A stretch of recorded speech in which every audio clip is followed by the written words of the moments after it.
This meeting is being recorded. Hello and welcome to this edition of Sam's Alternatives. Episode 6, I will be chatting to Connor from Brisbane Metalcore band Revenant. Connor is the vocalist, of course, of the band Revenant, who dropped their debut EP back in December. Can't believe that's 5 weeks ago since the EP dropped.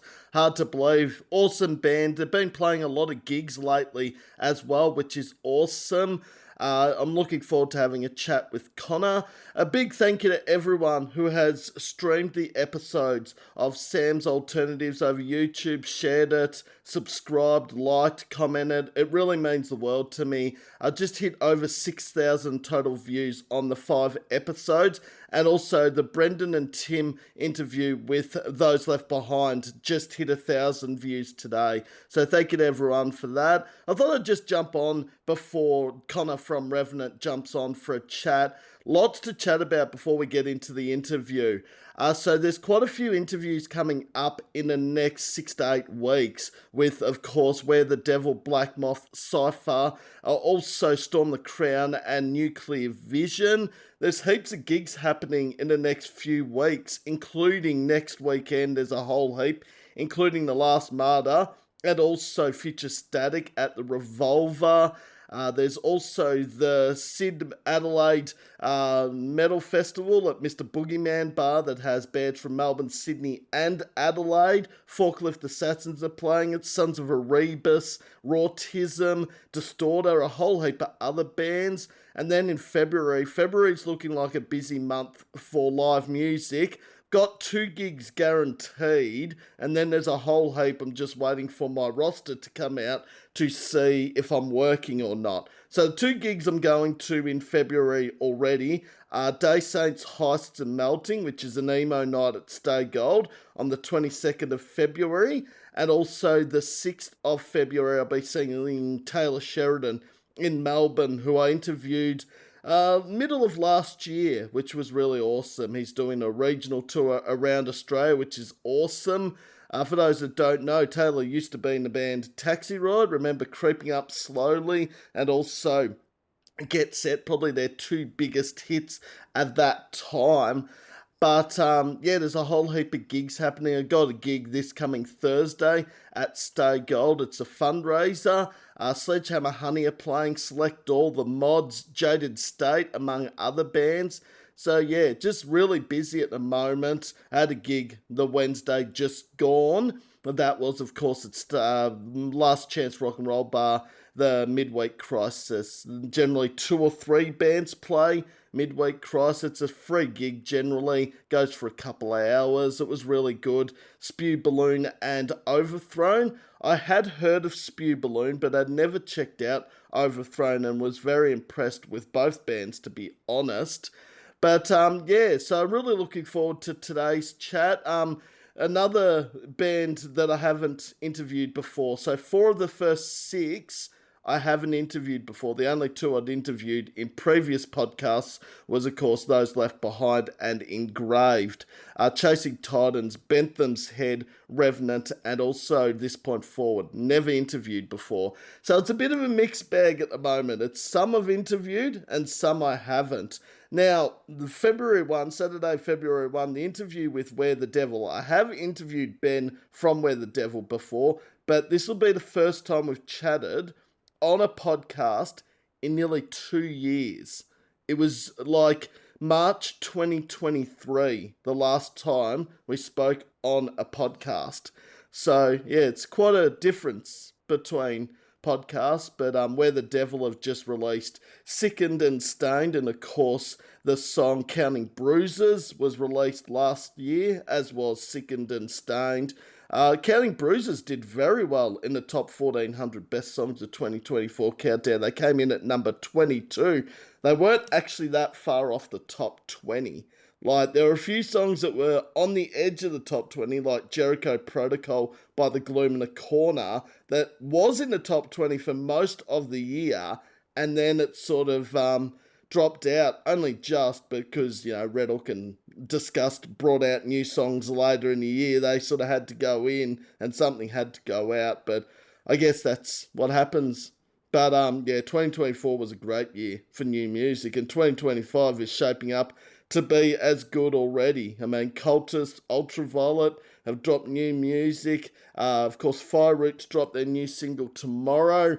Alien Weaponry dropped their new single on Friday. Fist, a whole heap of other bands. So yeah, I think 2025 is taking off where 2024 left us. So if 2025 January is already a sign of what's to come, I'm really looking forward to seeing what's coming out in 2025. I know Forklift Assassins have their album coming out in February. I know Engraved have a new song coming out next month as well. Heaven Alone have a new single later this month. So yeah, there's just a whole heap of bands about to or later in the year dropping new music. And I feel like there's a lot of tours as well that are about to be announced in the coming weeks as well.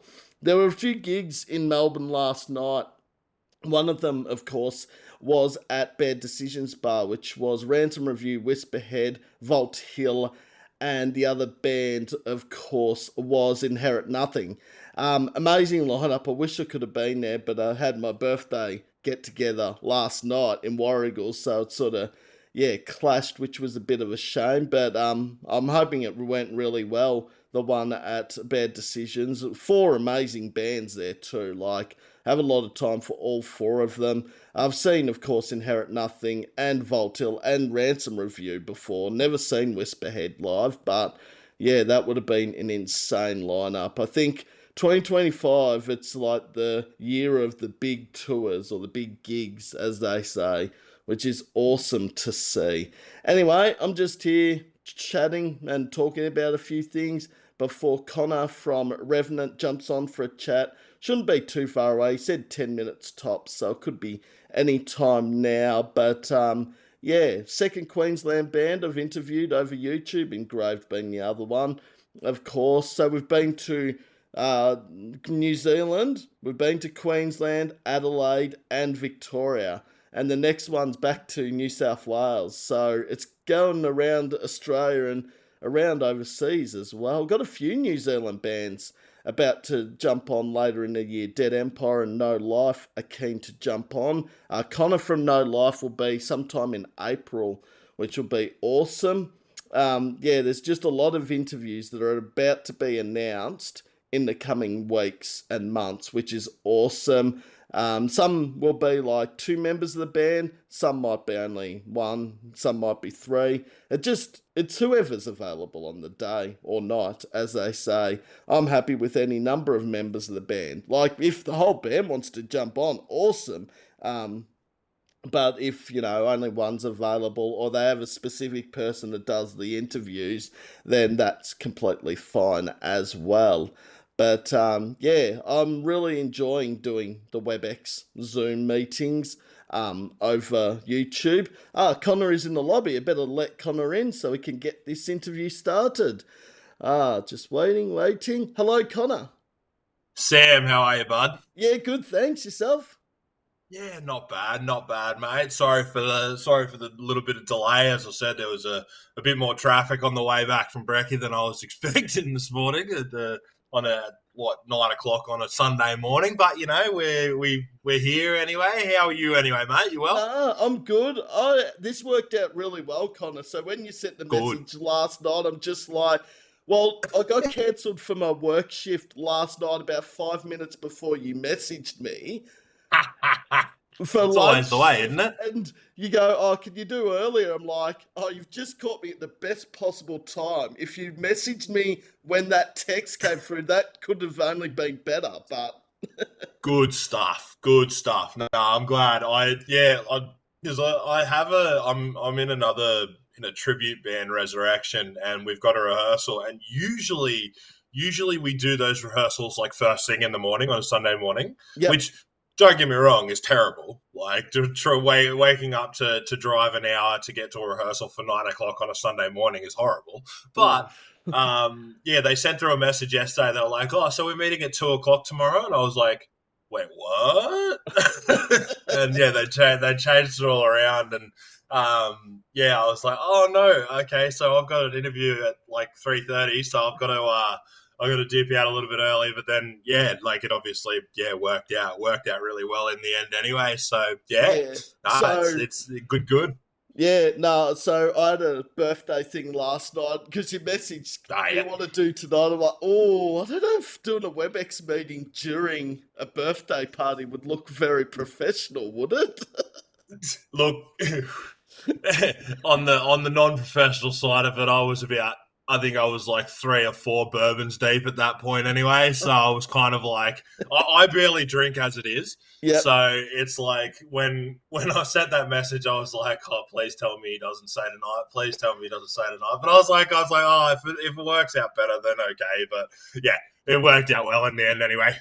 Yeah, if it was an audio podcast, Connor, then obviously it wouldn't matter what you were looking like when you've had a few bourbons, but when it's over Zoom or WebEx, it's a different story. It's a totally different story. Absolutely.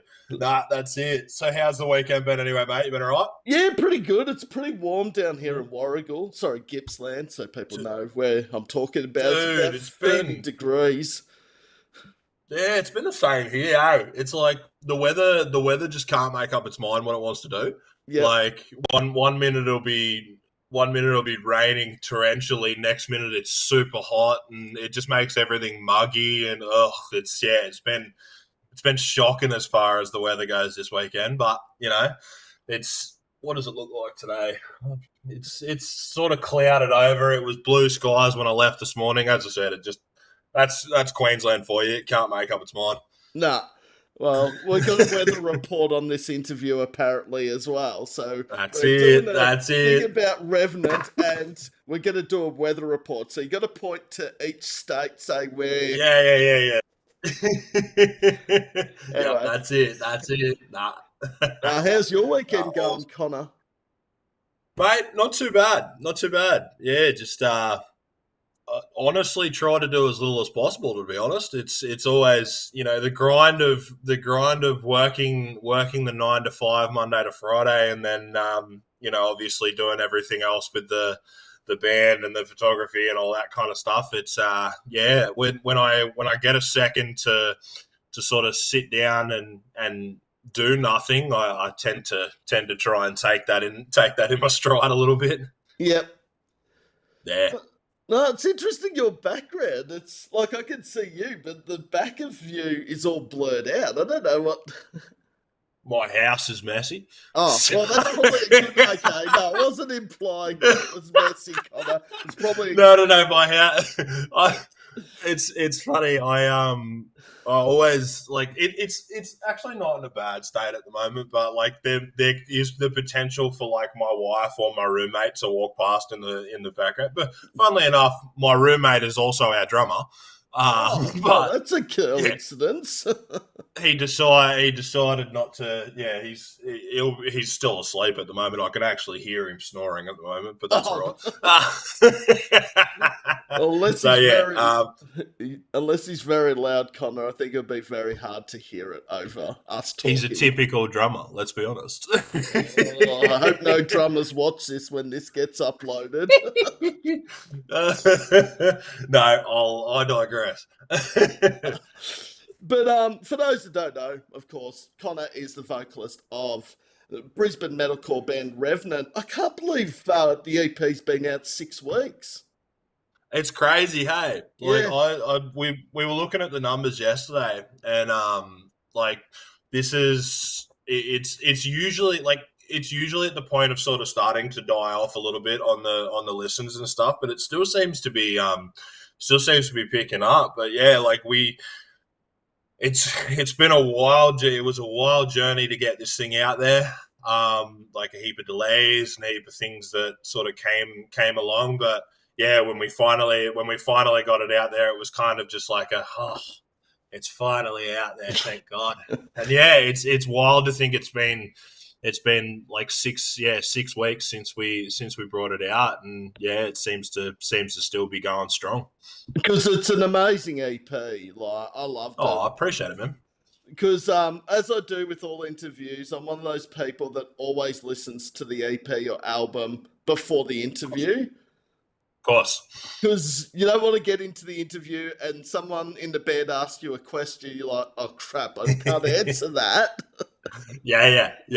No, I totally get that. I used to do some interviews for a media company a little while back, and yeah, there was a couple of times I got caught out on that where I was like, they'd ask me questions about like their last album or something, and I like hadn't listened to it at the point. I was like, no, yeah, and just like quickly jump on Spotify and be like, oh yeah, this one's my favorite. So yeah, it's yeah, no, I appreciate your kind words, man. It's we put a lot of heart and soul into this one. We wanted to make sure that this was the best possible thing that we could bring out. It's been in the works right from the word go, and we're stoked with how it's kind of how it's come out. Just bear with me a second. I was going to turn on the aircon. It's getting a bit warm. Yeah, well, it's not too bad in here. I think it's because I got the door closed, and my place takes forever to get warm, so I'll probably feel it in about half an hour or so during this interview. But I'm sweating bullets here. Yeah, I can feel myself starting to get hot, and I'm like, probably the aircon works. And funnily enough, like my desk is here, but then the aircon's right there, so it works in my favour when it comes to that. So I've got to get up and actually change mine because the remote's nowhere near where I'm sitting at the moment. I need inspector gadget arms. Yeah, that's it, mate. That's it. Yeah, absolutely. But it's awesome to have a chat, Connor, and this worked out perfectly because another band were meant to jump on, but they had to cancel a few weeks ago. So when you messaged through, it worked in perfectly. I'm like, all right, put you in straight in. Yeah, why not? Yeah, look, it's it's really good to chat. Really good to chat with you too, man. We I've listened to quite a few of your interviews, especially with obviously our boys in Engraved. Like they've been really good to us sort of since the beginning. So yeah, it's cool to see them obviously chatting with you, and yeah, finally get a chance to sort of meet somewhat face to face. Yeah. Well, now we can sort of say we meet face to face because it is a WebEx meeting. Because when I did the audio, they're like, "It's nice to meet you," sort of. Yeah, absolutely. It's it adds a layer of personality to it, so to speak. So obviously, this is going to be uploaded probably in 48 hours. Like, it could be even sooner than that because, well, not working this afternoon now, that gives me time to watch it back. And then what I do with the episode, I put a Spotify playlist with the band I've interviewed on my newsfeed. So Revenant will feature with a few of your songs and all the local bands. So legend. Yeah, awesome. No, that sounds great, man. Yeah, looking forward to. I'm one of those people that hates listening to myself in interviews. So join the club, Connor. So I'll probably listen to it once and just be like, but yeah. Someone at work, this was funny, and I'll tell this story because it was a customer. They're just like, so what do you do now that you don't do radio and podcasts? I'm like, I'm on YouTube, and they're like, what's the name of the show? And they look it up at work as a customer, and they said, we should put this on the projector. I'm like, no, do not. No. And they're like, why not? I'm like, I don't want people hearing my voice around the venue. Like, totally get that. It's like when I've had a few people at work, similar sort of thing. It's like, I tell them what the band name is, and obviously I'll tell them we're on Spotify and stuff, and then they start playing the music like through their speaker on their phone or something like that, and I'm just like, oh no, don't do that. Like, I work in an office set, like most of the time work in an office setting, so like it's not exactly the most appropriate music for the office setting. Let's say everybody's kind of like, ooh.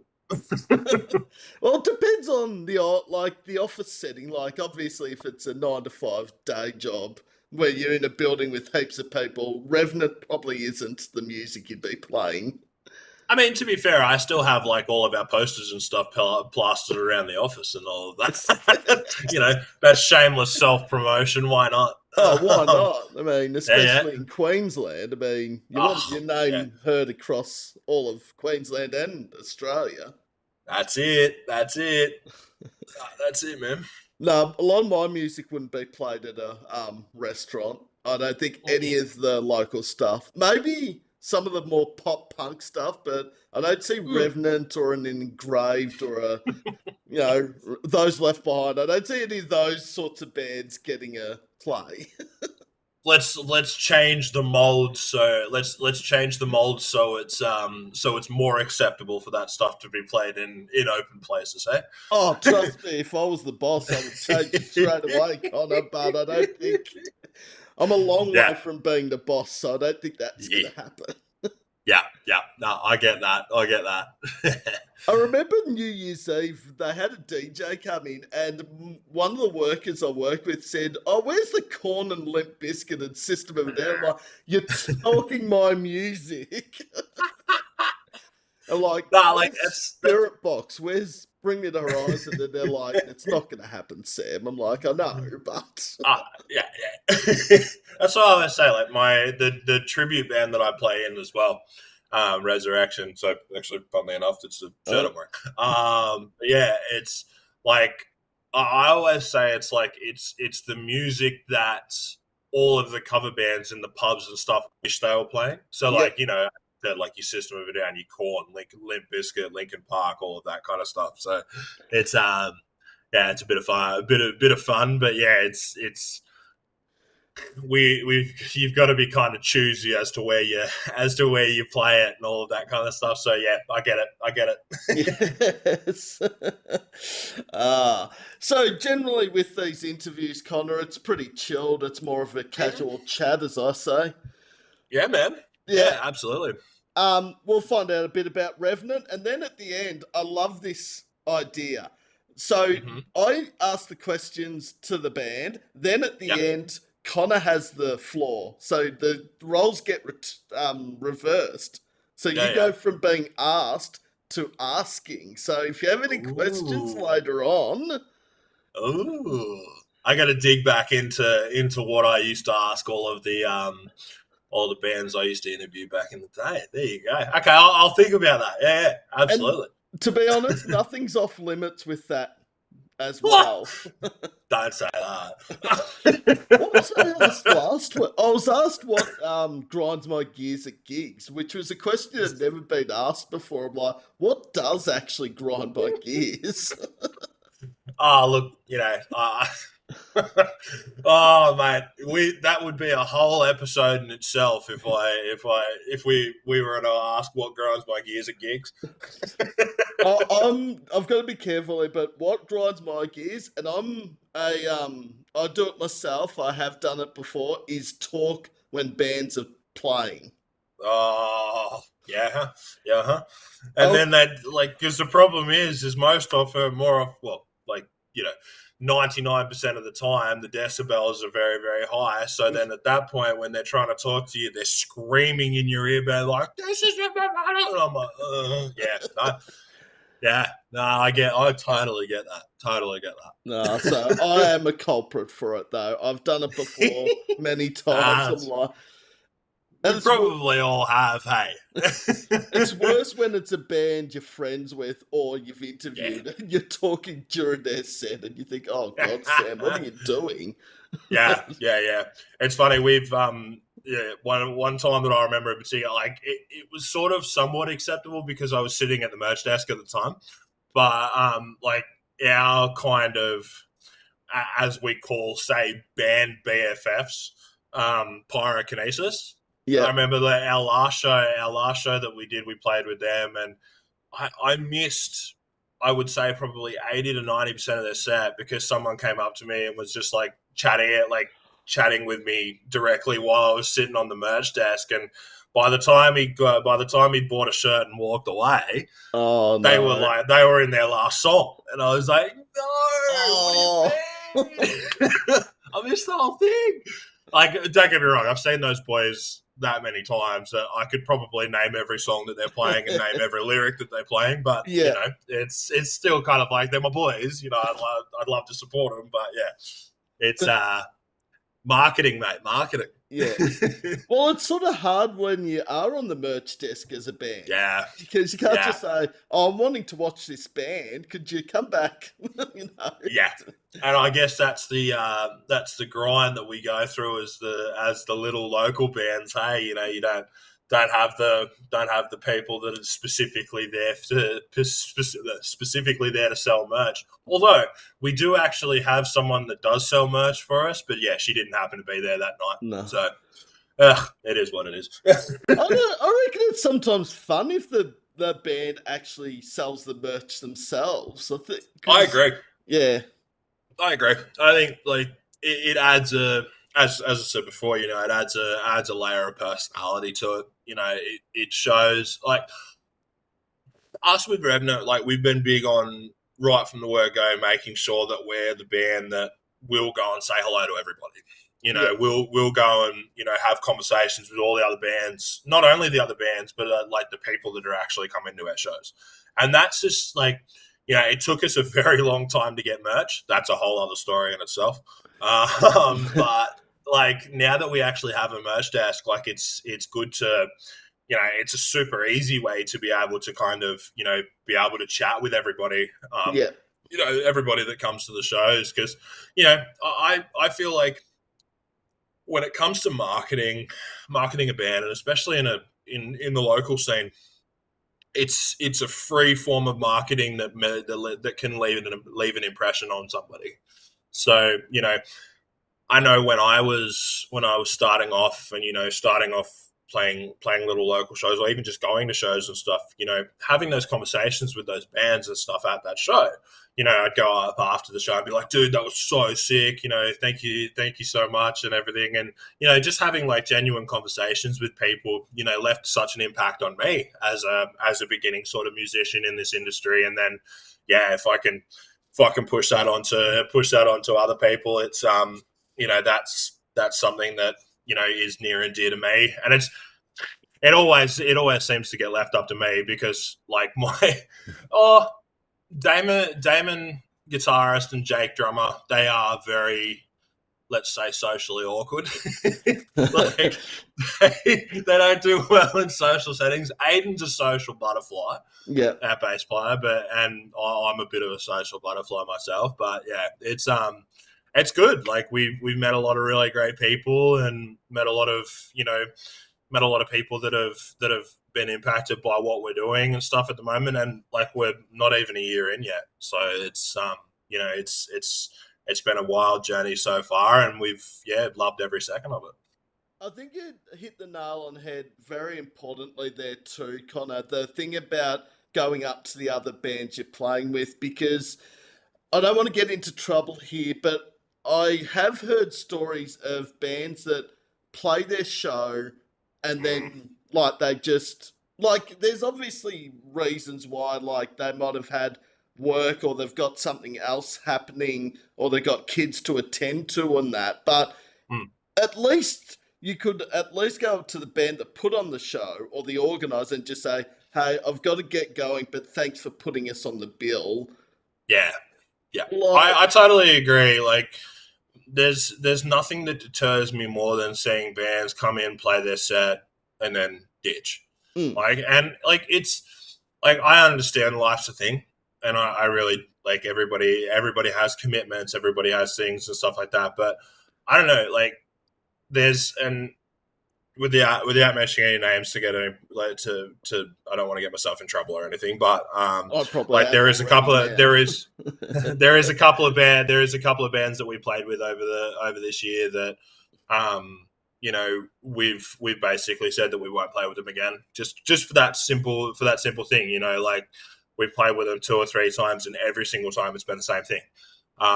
You know, it's been, you know, come in, play your set, and then like half an hour after their set, no one can be found. And I just feel like, it's a key part of your image as a band to show that not only are you going to be because how can you ask for people to support you if you're not supporting other people? And I guess that's the big thing that I take from all of that is, I will always be. I think there's been one show that I've left before the headliner since I've been in this industry, and it was a whole other thing. Yep. But yeah, like I just feel like I can't ask for the support from other people if I'm not then willing to give the support to other people. So and through that, I will stay till the end of the show, and I will, as every band's packing down, I'll always be like, "Oh, do you need a hand with anything?" Or if I see a band loading out, it's like, "Oh, do you need a hand with anything? Like, you guys good?" And yeah, like it's so easy to do, but it seems to be a tool that a lot of people don't use in the local scene in particular. So it's unfortunate, but we're we are who we are, and we try and make sure that we're the best people that we can be in every circumstance. And again, I don't want to get into trouble, but I have seen a few in Melbourne that will remain nameless. But I think, it's and it's also like, I mean, whoever's put this show on, whether it's a band that's put it together, whether it's Destroy All Lines, whether it's a PR person, whoever it may be, I think the least you can do if you've got other commitments is just to go up to the other bands and just say, thanks for putting us on the bill. Sorry, I've got to run. An emergency's come up or something. I understand that. If bands do that and they've let the organiser know, no issues. Yeah. Totally agree. And I'm being a culprit of it. I've left gigs early. Now, I know I'm not in a band, but I mean, I left a gig last year with 3 songs to go. But if I didn't leave then, I would have missed the last train home. So, of course. And I guess that's the thing. There's always going to be things and stuff that come up. But I feel like, as you hit the nail on the head, we always make sure that if there's nobody in the band that's going to be left at the end of the night, then we go up to every band that we play with, and the organisers in particular, and obviously be like, hey, look, sorry, obviously we're gonna have to dip off a little bit early, just because blah blah blah. But thank you so much for having us. And that kind of stuff, I feel, leaves so much of an impression on other bands. Some of the biggest shows that we've got have literally just been through human connections. We've made really, really good friends with the boys in Disgust and the boys in Awake in Time, the boys in Adriatic. Yeah, literally just because we played a show with them, and we would just the rest of the time on the show when bands weren't playing and stuff, we were just sitting there talking the whole time and just having banter and good human connection, and that's in turn led to some of our bigger shows that we've played. So it's such an underutilized tool in this industry, and making friends and genuine connections can be the difference between the bands that play, the bands that get offered to play every other weekend and the bands that, never get offered a show.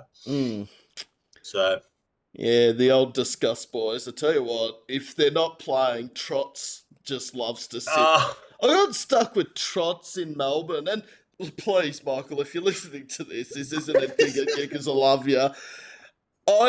We got stuck out. We were in the bar. I was like, all right, let's have a 10-minute conversation before the first band plays. I think we were there for half an hour. Now, I appreciate Trots, but it's like, if we don't actually stop talking, we're going to miss half the first band. Trots is I love I love Trot because he's so dry, and he's such a just a dude's dude. Yeah. I love it. Like I played a couple of shows with Awake in Time a few months ago, around the time of Hollowfest, and actually played with them at Hollowfest. And yeah, like all the boys in Awake in Time, they're fairly similar. Like they've all kind of got like that relatively dry sense of humor and everything. But Trot is just like that dude's my spirit animal. Hey, like him and Tyler together, that encompasses my spirit animal. Like just genuinely dry sense of humor that you just cannot help but just cack yourself at. I love it. I love it. It was funny. They played Monk and Pedal Festival a few weeks ago, and yeah, so we obviously Trot being the workhorse that he is, he's in. Well, I think he's in two bands on the outside, and then he does a bunch of other things and stuff as well. And we were at that point where we were, you know, Jakey was about to take some time. He is actually about to take some time off, and we were kind of looking for a drummer to fill in, and like just out of nowhere, I was just kind of like, I went up to Trot. I was like, "Oh, hey Trot, you know how you're already in like 600 bands at the moment?" I was like, "Do you want to make it 601?" And he just looked at me. He was like, "Fuck off," and I was like, "I was just like, damn, okay." he's such a he's a unique character. I love Trots. He's great. I've got a funny story to tell you. With Trots, when this guy first came to Melbourne, they were playing Stay Gold. This is a couple of years ago, and he tags me in a post on Facebook. He's like, "Sam, are you hiding somewhere? Don't you want to be found?" I'm like, Trots, Stay Gold's not exactly 100 people capacity. It is quite full. Yeah. And then I walk outside. He's like, "I've been looking for you the last half an hour." I'm like, "Yeah, well, I've been inside." Yes, Trot. He's a good dude. I'm in trouble. Trots watches this. I'm in deep shit. I know that. Oh yes. Nah, but a lot of time for Disgust and Awake in Time. Yeah. Alex and that, yeah, they're good blokes as well. Yeah, Alex did our first two music videos for Void of Mind and Stain. Yeah, he's great. Like yeah. I've got nothing but time for those boys. Like all the boys in Disgust and Awake in Time. Like me and Bo have built a pretty good relationship and stuff. And yeah, like we're all fairly tight as far as the music stuff goes. And outside of that as well, we're all good friends and stuff as well. So yeah, they're all good boys. Yeah, well, how many Queensland bands have we mentioned already? I think that's about 4, 5. That's about 6. 4 or 5. Yeah. I'm looking because I've got like a little bit of a poster wall thing here going on that I'm like just referring to the other bands that we have actually played with. I think Revoid we haven't mentioned, Zuko, but we're running out of bands at the moment, I think, for Brisbane. Oh man. Look, it's been one of those years, and we always said that we wanted to make sure that this first year that we would that we would just grind. Like that we would grind, make sure that we played as many shows as we did. And it just it's there's so many different bands and so many different venues, so many different bands that it's so hard to keep up with everybody. And yeah. It's like, obviously we've got our bands that we tend to sort of play with more often, and that we've become really good friends with, whether it's you Disgust, Wake in Time, Pyrokinesis, and then like we've got like this big list of bands and stuff that we have played with before that that we've said let's play with them again, and it's there's just so much to be seen in the local scene, and it really is booming, and it's kind of it's almost one of those things where we we try really hard to make sure that we're putting on, that we're not just putting on sort of the same lineups in every single show that we're putting on, but most of the time it just ends up being so much easier. Oh, yeah. Like, seriously, it just ends up being so much easier just to, like, I reach out to Alex and just be like, oh, hey, so,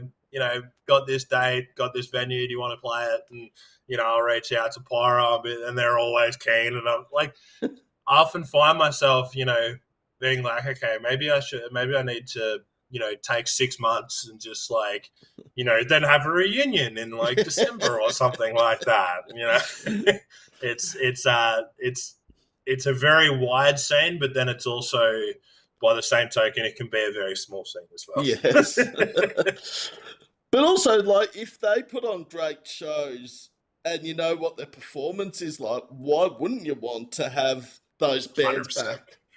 100%, and that's why we, as a general rule of thumb, I will always ask to, like, anytime I put on a show, I will always ask Disgust if they want to do it, because their shows are so good.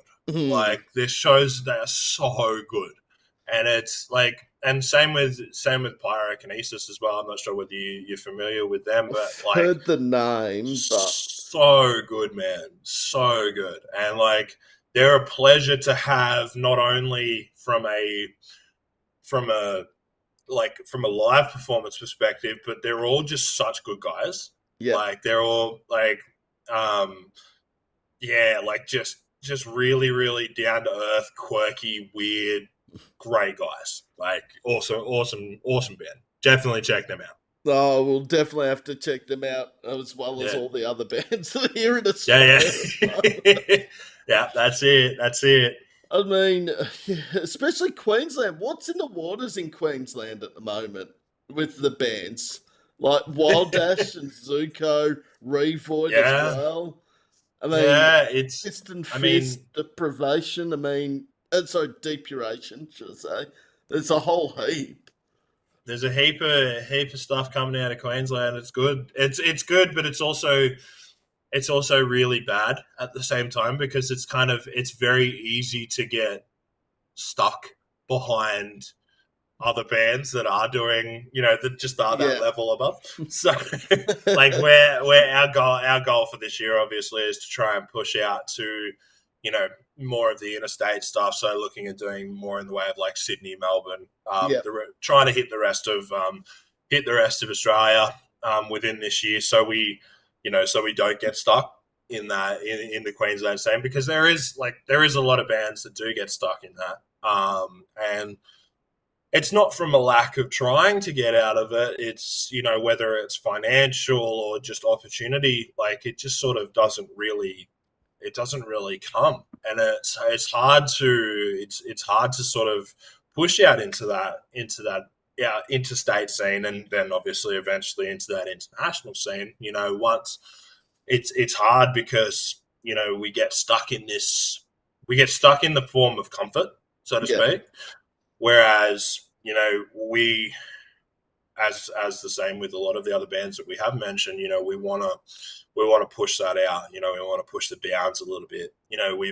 We've actually just been offered. I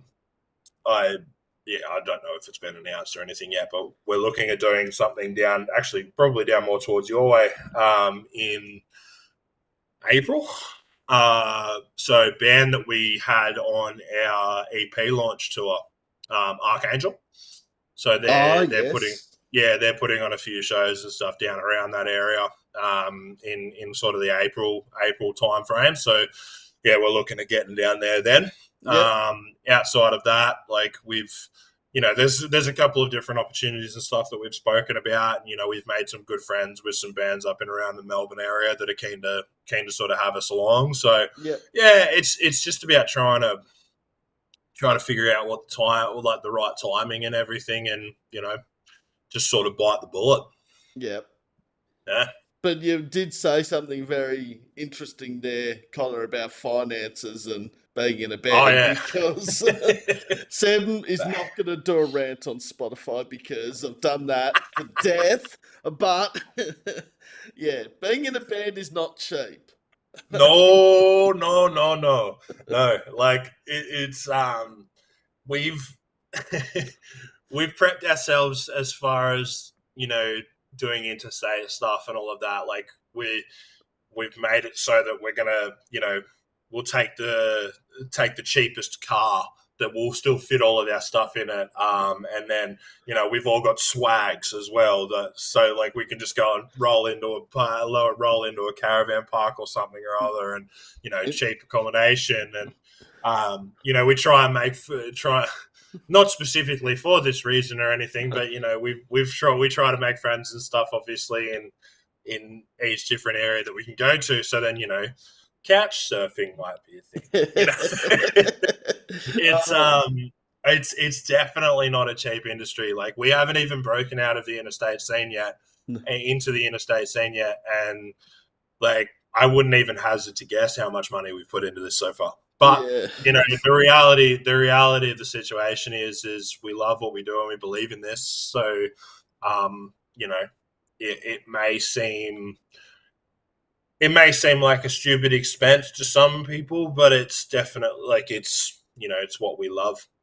So when you love what you do, the money side of it kind of, as much as I wish I could say it doesn't matter, it definitely does. But it takes less of the burden when you love what you do. Yeah, no, I totally agree. And you gotta love it, or otherwise maybe have a second thought about whether it is what you want to do. That's it, man. That's like it's being in the music industry is not for the faint of heart, and that's the thing. You have to have a genuine love for it, and you have to realize that it may be 10, 20 years until you turn any sort of profit. And that's the thing. I'm friends with Alex from Red Hook, and I remember up until probably 3, 4, 5 years ago, he was still working at Kmart. Yeah, and that's one of even back then they were one of the bigger bands in Australia. And now, I mean, yeah, like it's only been in the last couple of years that he's been able to turn a profit enough to be able to focus 100% on Red Hook. And like it's crazy to think that like bands like that are just grinding and have so many listeners, and they are like in what I would classify the top 10 to top 5 metal bands in Australia at the moment. I couldn't agree more. I mean, up until like 3, 4 years ago, they weren't turning enough of a profit to be able to put all of their time into that.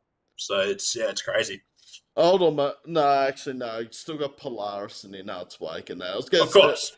I'd almost say at the moment they're probably arguably the biggest band in this country outside of the big ones like Parkway, North Lane, in Arts Wake. Of course, yeah, of course, yeah. I would definitely put them, because I feel like they're definitely not a local band anymore. No. Yeah, they're kind of like, if you look at it in tiers, I would say that they're the high end of tier 2. Yeah. When you look at tier 1 as being like North Lane, Polaris, Parkway, all of that kind of stuff. They're definitely they're definitely absolutely killing it. And I remember the first time I saw Red Hook, and like the first time I met the guys, they were opening for Hands Like Houses in Brisbane. Yeah. And it was like just after they brought out, I think it was like the second or third single or something like that. And like to see how much bigger they've got and how much better they've got since then is just nuts. It's nuts. And like, I'm so proud of those guys. Like, like me and Alex have this thing where like every time we see each other. Like we see each other like 2 or 3 times a year, if that. And like every time I see him at a show, like it's either, we sort of go between, like I'll buy him a beer and then the next show he'll buy me a beer. But I think like we've lost count of how many at this point. And I remember the last time I saw him, like I didn't have the heart to go and even say anything to him because I seen him side stage at the Triffid in Brisbane and he just looked so sick. Like he looked so sick and everything. And it wasn't until afterwards he messaged me and was like, "Hey dude, I'm so sorry, but like they literally had a bucket next to my drums. Like I was that sick." Like, oh man. And yeah, like he's they're really great guys and I really love what they're doing at the moment. And yeah, they're definitely a bit of an inspiration for a lot of the other local bands and stuff around because, it's very easy to lose sight of why you do this. Yeah. It's very easy to lose sight of, to think that it's just too hard and it's, there's too much money and there's too much this and too much that, but they're living proof that, keep grinding and you'll get there.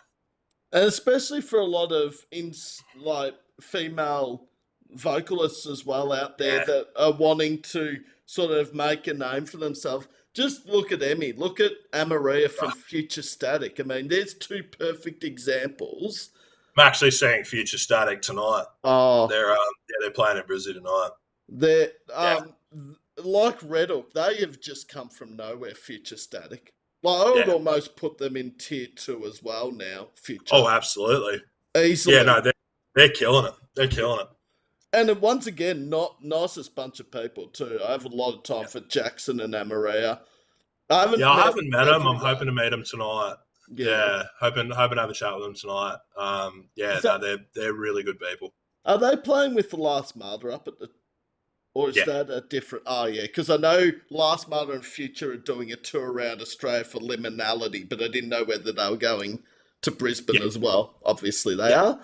Yeah. That's tonight. So I'm going to be tired at work tomorrow.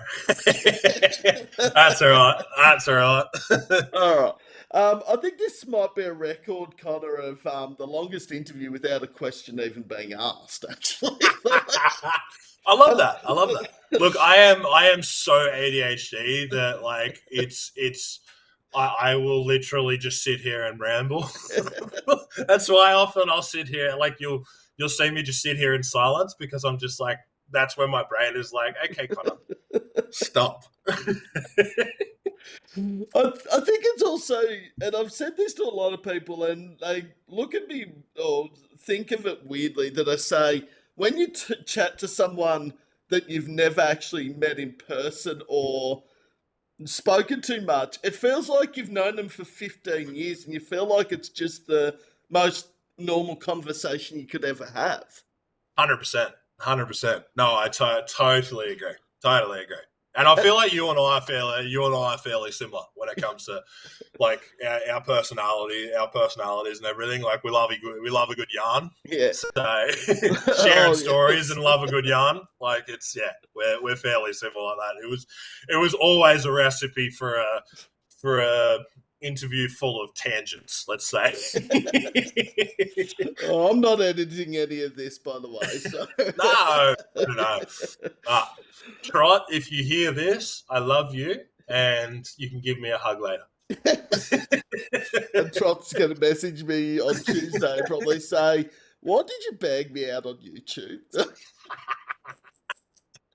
But anyway, as I said, Trots, I do appreciate everything you do. You are, everyone in disgust, everyone in the scene. Yeah, if you think I'm bagging you, it's not.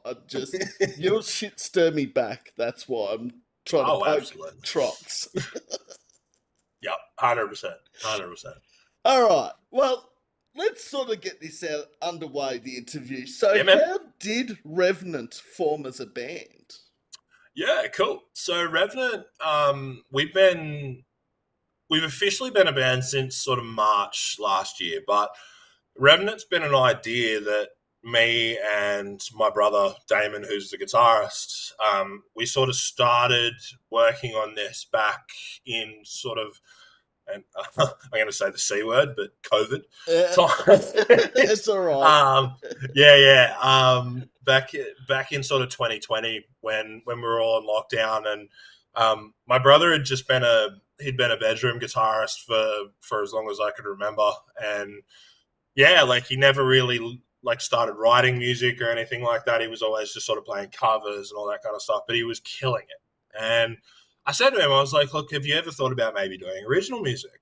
And he started writing some music and like started doing some things. And yeah, we just, the more we were working on it, the more we were like, okay, so like we could actually do this, like we could actually, start something. And yeah, that was pretty much the birth of the idea of Revenant.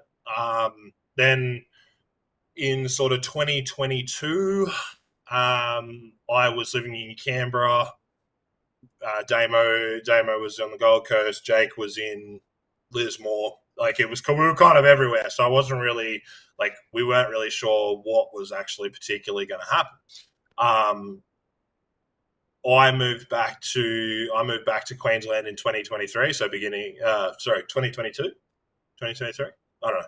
So, one of the two. And yeah, it just so happened that Jake, who I had played in a band with prior, and he was he's my best man. He was my best man at my wedding, and been my best friend for as long as I can remember. Yep.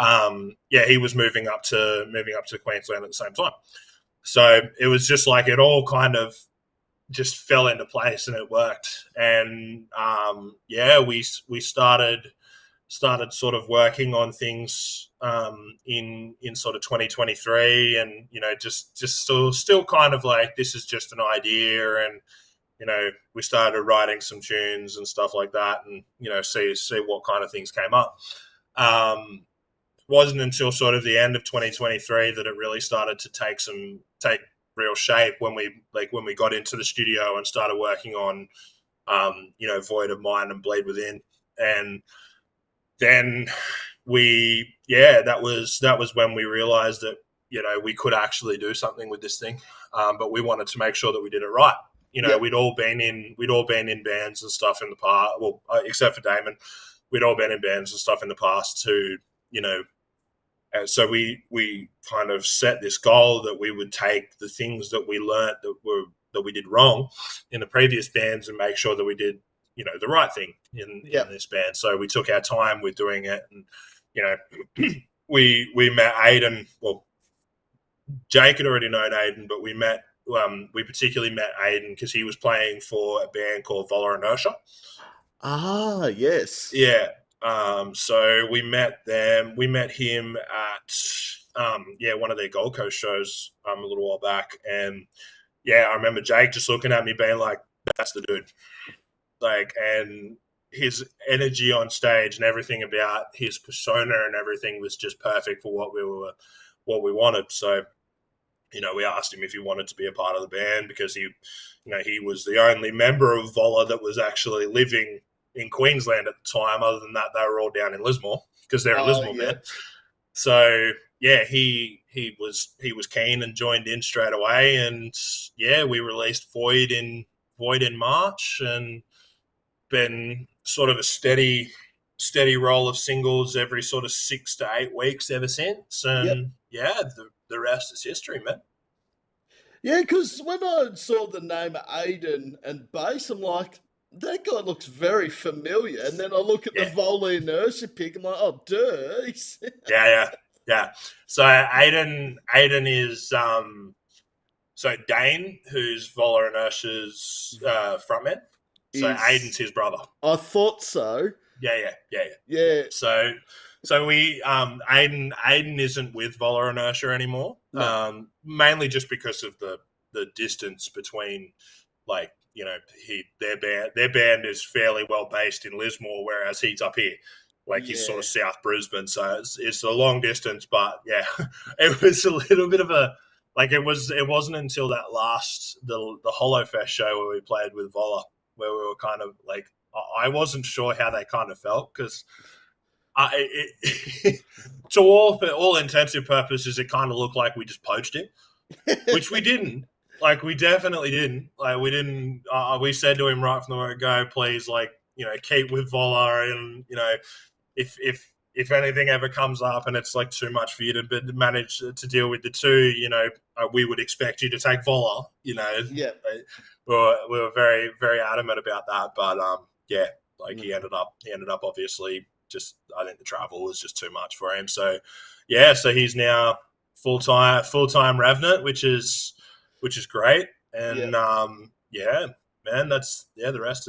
Before I did this interview, and I was like, because some bands, like there's a band out of Adelaide that spells signals with a sign and then V/S.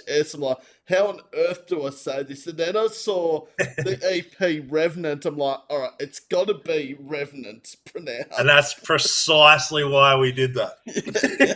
That is precisely why we did that, because I don't know how many people, like, in the first, literally until we released the EP, like, I think probably 2 to 3 times a week we would have people being like, so how do you say your name? But like, when you think about it, it's super easy. Yeah. All you do is you take the name Revenant, and then you take out the vowels. Yeah. That's pretty. And that's how we spell it. Yeah. It's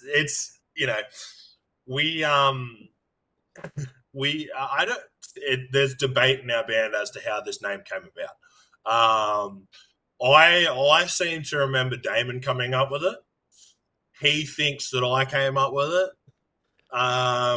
And then both of us kind of half remember Jake coming up with it. And then, like, it's there's been this debate in our band ever since. That's literally just like, who actually came up with this? Because the issue that we came up with when we first went to release Void was there's actually another band over in the States that spells their name RVNT.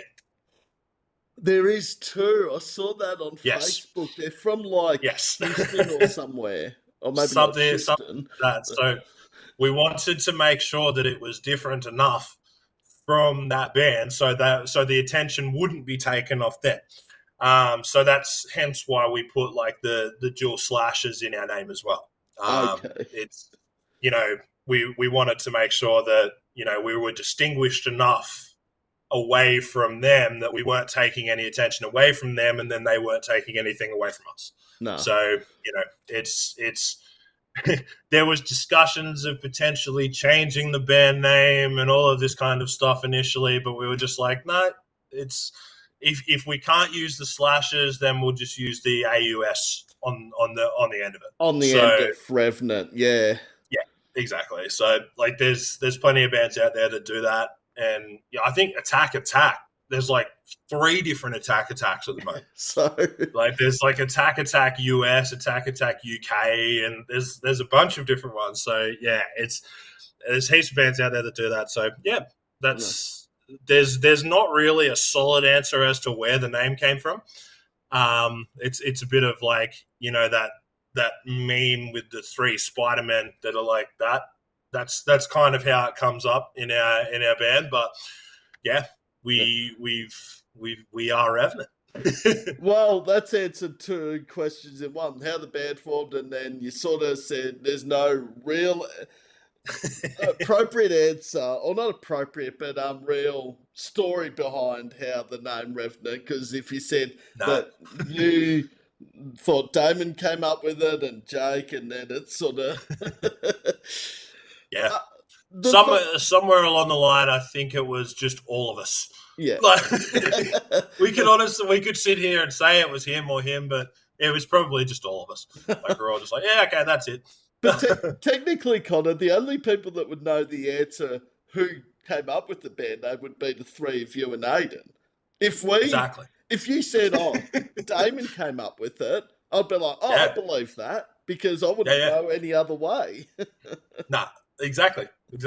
Yeah, that's it. Like it's worked in well. Like we've each of our covers and stuff that each of our like album covers and stuff, we've always had like that kind of ominous figure on the front of it, which we refer to as the Revenant.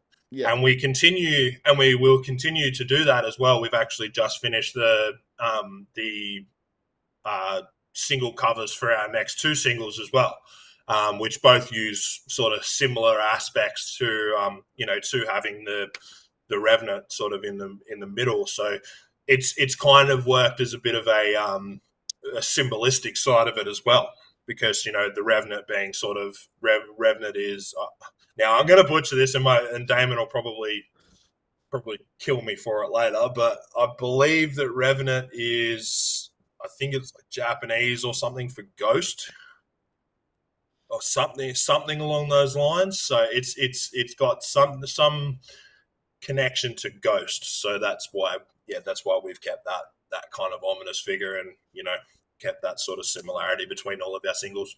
Yep. No, I like the actual cover. The covers of singles and albums just look really good, and I really actually have liked all covers to Revenant's EPs/singles. Yep. I'll the next couple of ones as I said, we've just come up, we've literally just finished them, so we're jumping into the studio to start recording those ones in the next I think we'll be jumping into the studio sort of beginning to mid Feb, and yeah, we'll look to have those singles out by sort of, I would say, end of March, early April. Oh wow, that's not far away at all then. No, so we've been so the first single that'll come out of Mana Jaco, we've been playing that one live since our EP launch tour. Yeah. Actually, sorry, no. The first time we played that one live, we played it at we were on the Good Things band comp, and we played it at that. And then we've been playing that one for a little while now, and it's such a banger. Like, if I wasn't in this band, it would seriously be on my top. It would be on my top 5. But yeah, like it's it's almost most of the way recorded. We've just got to send it off for mixing and mastering. And then the second one, which is called Wasted Away, we'll be going into the studio relatively soon to start working on that one, and get it out to the public. We made sure we wanted to make sure that this year we weren't taking our foot off the gas. We wanted to continue with the momentum that we've started to build up over 2024, and the results and stuff that we've got from what we've done in 2024 has exceeded so many of our expectations. We kind of thought, we'll play a couple of shows, release a bit of music and stuff like that, and would probably be one of those bands that's just like begging for shows. But like, I can honestly say that every show that we've had so far, well, with the exception of maybe a couple of the festivals and stuff, all of the shows we've had so far have been reached out to us, and all of the let's say success that the EP and the music has had on Spotify has all been natural as well. We would have loved to have done a lot more promotion and stuff for the EP before it came out, but we couldn't really do it because there were so many delays with the EP coming out. So like there was very little promotion and stuff that went into actually selling the EP when it came out. But it's doing exceedingly well, and we wanted to make sure that this year we're continuing to keep that momentum, and we've come into 2025 with a bit of a different attitude as far as different, we've not different, but it's like a, let's say, evolved writing style. We've got it's a bit more sort of genty and a bit more like sort of hard hitting, which is really, really great. Like, Amano Jaco is awesome. Like, I cannot wait for people to hear that one. And then like even Wasted Away, Wasted Away will be completely different to anything we've ever done. It's a very ballady, sort of melodic, slower song. and it's one that all of us, like, the second that we heard it, we were kind of like, man, this is so sick. Like, we wanted to make sure that we're, you know, hitting a lot of different elements within what we're doing. And then, yeah, our plan for this year is to, obviously come out with, we got these 2 singles that'll come out. Mana Jaku will come out, so I would say probably beginning of April. And then Wasted Away will probably come out sort of end of May. So we'll look to do about 6 weeks apart. Then we'll probably do similar to what we did this year. Release probably 2 or 3 singles in the lead up to an EP by the end of the year. Yep. Yeah. I think that's the way to go, to be honest. That's 6 to 8 weeks between singles, because if you go every 4 weeks, it's sort of like some people might not have got around to listening to the last single. Oh, 100%. Yeah. 100%. And on top of anything else, it keeps the algorithm at bay. You know, we found that by the time that sort of 6 weeks comes around, that's when, you know, the streams are starting to get lower and, like, the monthly listeners are down a little bit and all of that kind of stuff. So then, you know, you put something else out and then it pushes it back up. Yeah. And that's worked really well for us, because now, like we've been sitting around. I'm just going to check the numbers for you, so I'm not spinning. That's all right.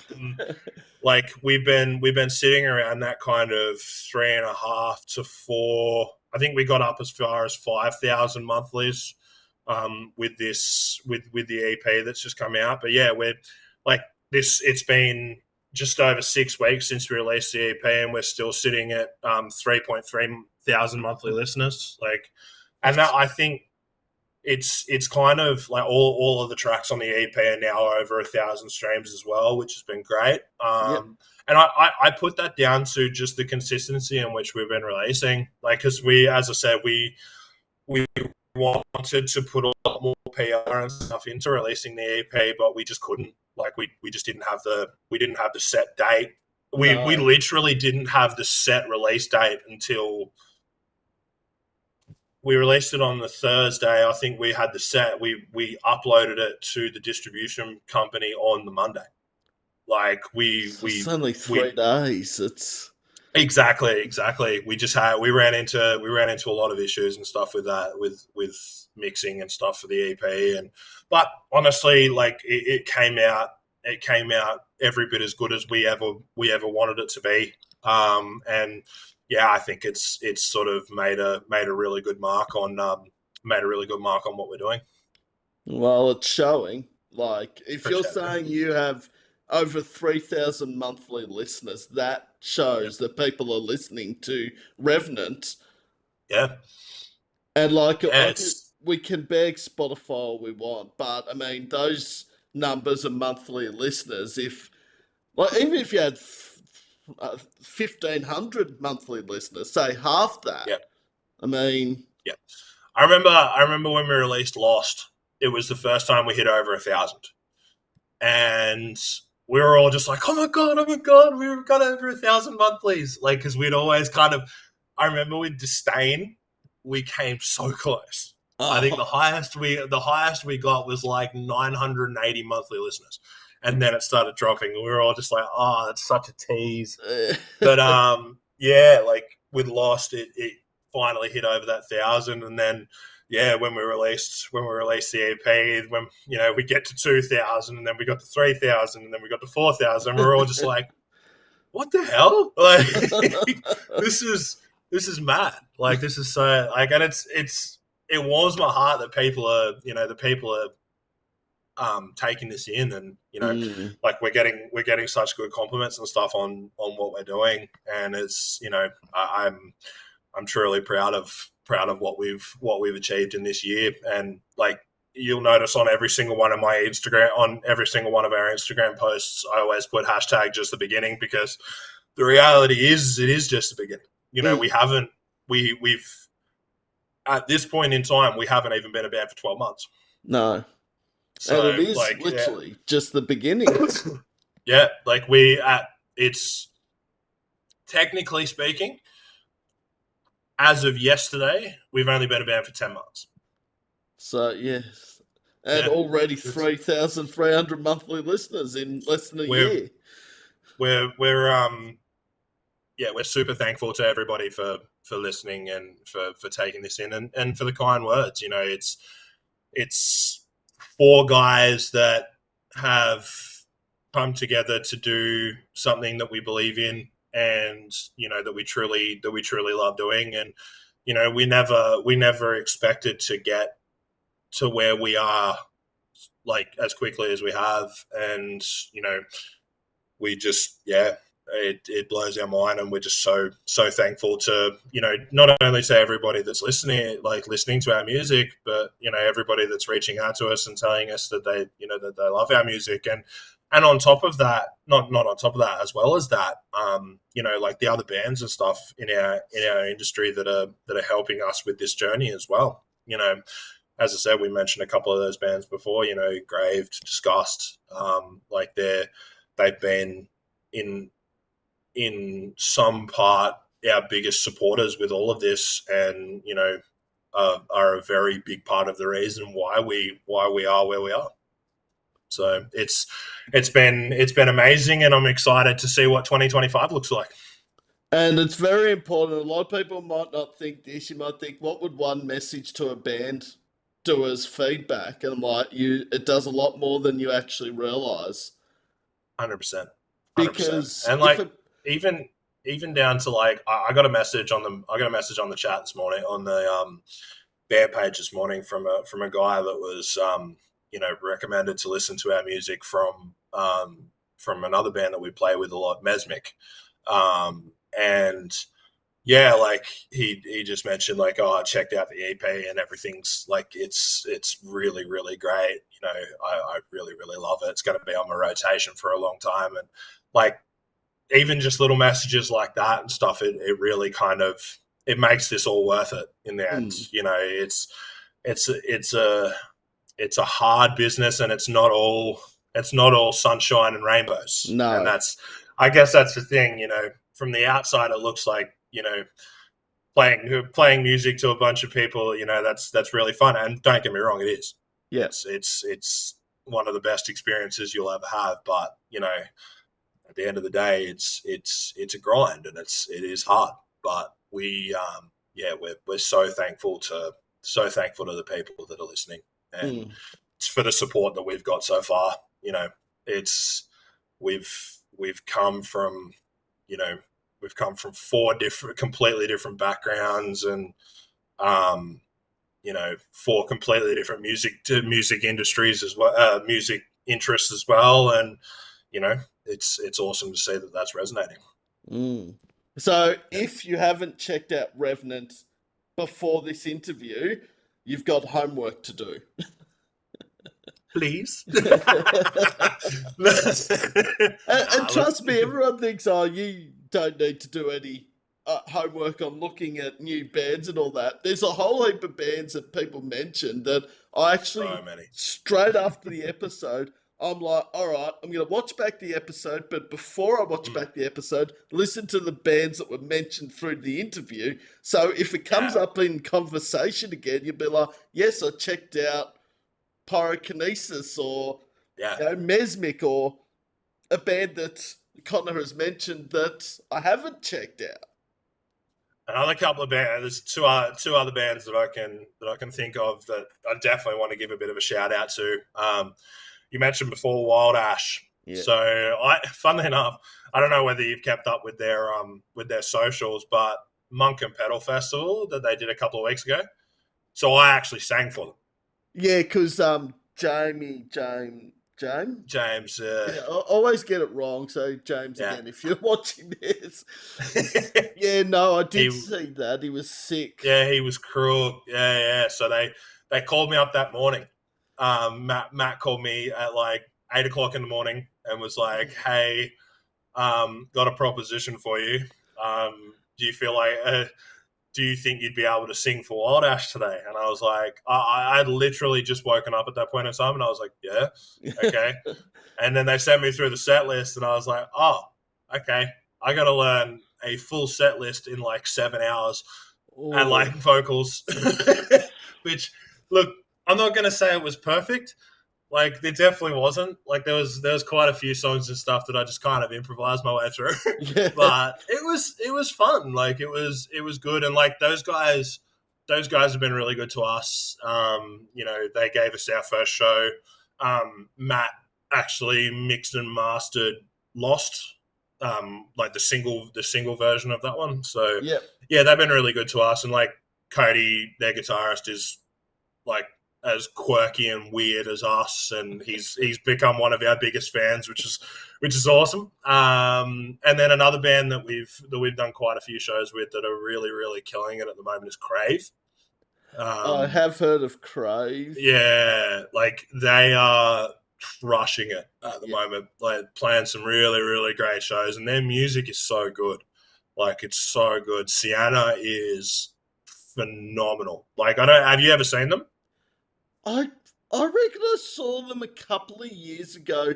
They did like Yeah, a single launch of Bad Decisions in Melbourne, and I reckon Crave were the headliner. Can't for the life of me tell you who the other bands were, but I feel like yeah. they were the headliner. They are absolutely phenomenal. Like, Mm. you see them live, and like you see like the whole band's amazing, but Sienna being kind of the focal point of what I'm talking about. Like, she has so much energy and so much grit in what she does, and you often forget the fact that she's not only singing, she's playing bass at the same time. Which, I've been in bands and stuff where I've sang and played bass, and it's not easy. It's I would much rather play guitar and vocals than bass and vocals, and it's not easy. And she is killing it, like absolutely crushing it. So yeah, definitely worthwhile getting out to a Crave show, because Yeah. they're yeah. I It's funny. One of the questions, and I think you'll probably ask me this later anyway, but one of the questions that I remember from the Engraved interview was the you know, who do you think's the next big thing in the industry? And I honestly think like, if I look at the local scene, I think it's Crave. Like, I think they'll be the next, the next Red Hook, the next, you know, up there with the likes of the Polaris and the Northlane. I really do. No. And they're such good people. Like, they're such good people. Like, they're all. I love it because, with the exception of the guitarist, they're all very kind of introverted. But like, just when you finally have like a really good conversation with them, like, they're such awesome people. So yeah, definitely get out and check them out. All right. Well, that's answered the question. Yeah. So we've answered 3 questions. 2 of them were Yeah. never even asked. But anyway, that's I think like there's so many bands in this scene that could be the next big thing. You know, I think like Disgust have obviously been going for a while now, but like, I think with their lineup now, like they've really hit kind of a next, like a really solid stride. And like the releases that they brought out this year have been nothing short of like amazing. So I think they're up there in contention as well. You know, yeah, there's so many bands out there. Another Brisbane band as well, who have actually started around the same time we did. Aeon Nexus. I have heard that name as well. Yeah, so they definitely could be another female fronted band. Sam, funnily enough, was actually the female actor in our video for Disdain. So no way. Yeah. So yeah, they're awesome, and they're absolutely killing it. Yeah, like there's so much good talent stuff out there at the moment, and the future for Australian music, if it continues going the way it is very bright. Yeah, it's a good outlook, mate.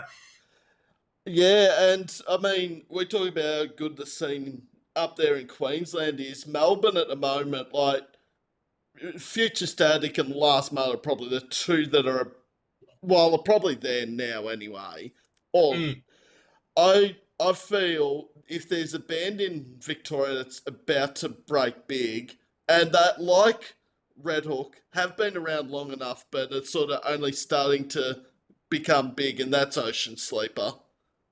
Oh yeah, yeah. They're Like they're killing it. huge I think already. they're on with they're on with In Heart's Wake. Yeah, a Yeah, and couple of Relica yeah. and Inertia.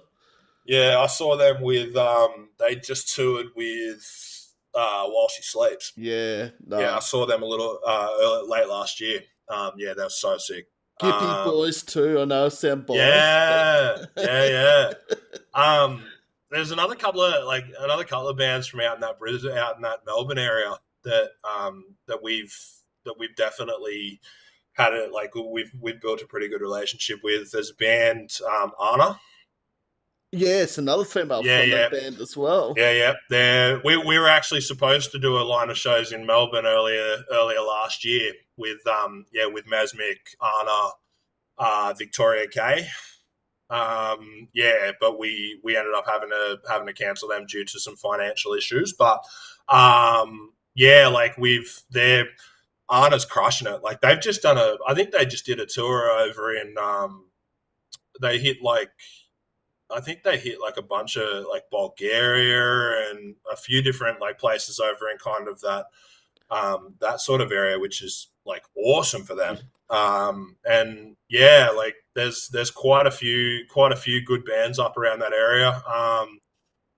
Oh, there was a girl I used to work with at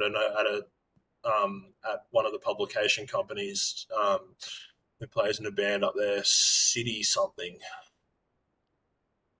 I'll think of it eventually, but she's they're doing really well. Like they just sold out their first headline show in Melbourne, which is awesome. Melbourne's definitely one of those places that we want to hit. Yeah, we want to hit it, and we want to hit it soon. Yes, it seems to be like there's so many good bands and stuff coming out of that place, and so much, there's so much music to be heard. We, all of the metal people, all of the metal community in Brisbane wish that our metal scene was like it is in Melbourne, and that's why we all want to eventually play there. So we're definitely going to be up your way. At some point of this year. I'll have to get out to a show if I'm not Yeah, already man. going to be going to it. Which yeah, man, absolutely. Yeah, I'll let you know once we book something. Yeah, no, it's looking pretty busy already the first half of the year with gigs. So I thought it was going to be a quiet start. Then I look at February and the possibility of how many there could be. I'm like, oh wow, yeah, it's not going to be quiet in Melbourne. No, it's kind of it's one of that. Oh, I get it. Like it's one of those things that it seems quiet until it's not, and then all of a sudden it's like, oh god, we've got A, B, C. Like it was only like 2 weeks ago. We were like, okay, so we've got one show coming up in like 2 weeks, and then we have nothing else booked at the moment. And now we've got I think we've got like 5 or 6 shows booked, spanning up to as far as like August. Oh, far out! Yeah. Even like we haven't announced this yet, but we're doing something cool later this year. So one of the funny things that we had in our initial, I would say probably initial, say 5-6 shows, is we always try to throw in a cover into our set, and just like left of field cover, like something that's just like, okay, cool, we'll throw it in there. So we used to do Animals by Nickelback. Oh, yep. Yeah. And that was like, that just, everybody loved it. Everybody was loving seeing us do it. Every single show we played it, people were coming up to us and being like, dude, Animals was sick.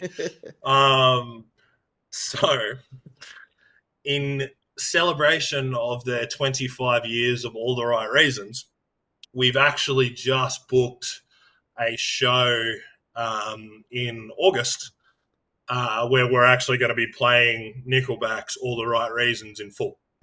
Oh wow! It's a part of like a tribute band festival that my other band Resurrection is putting on.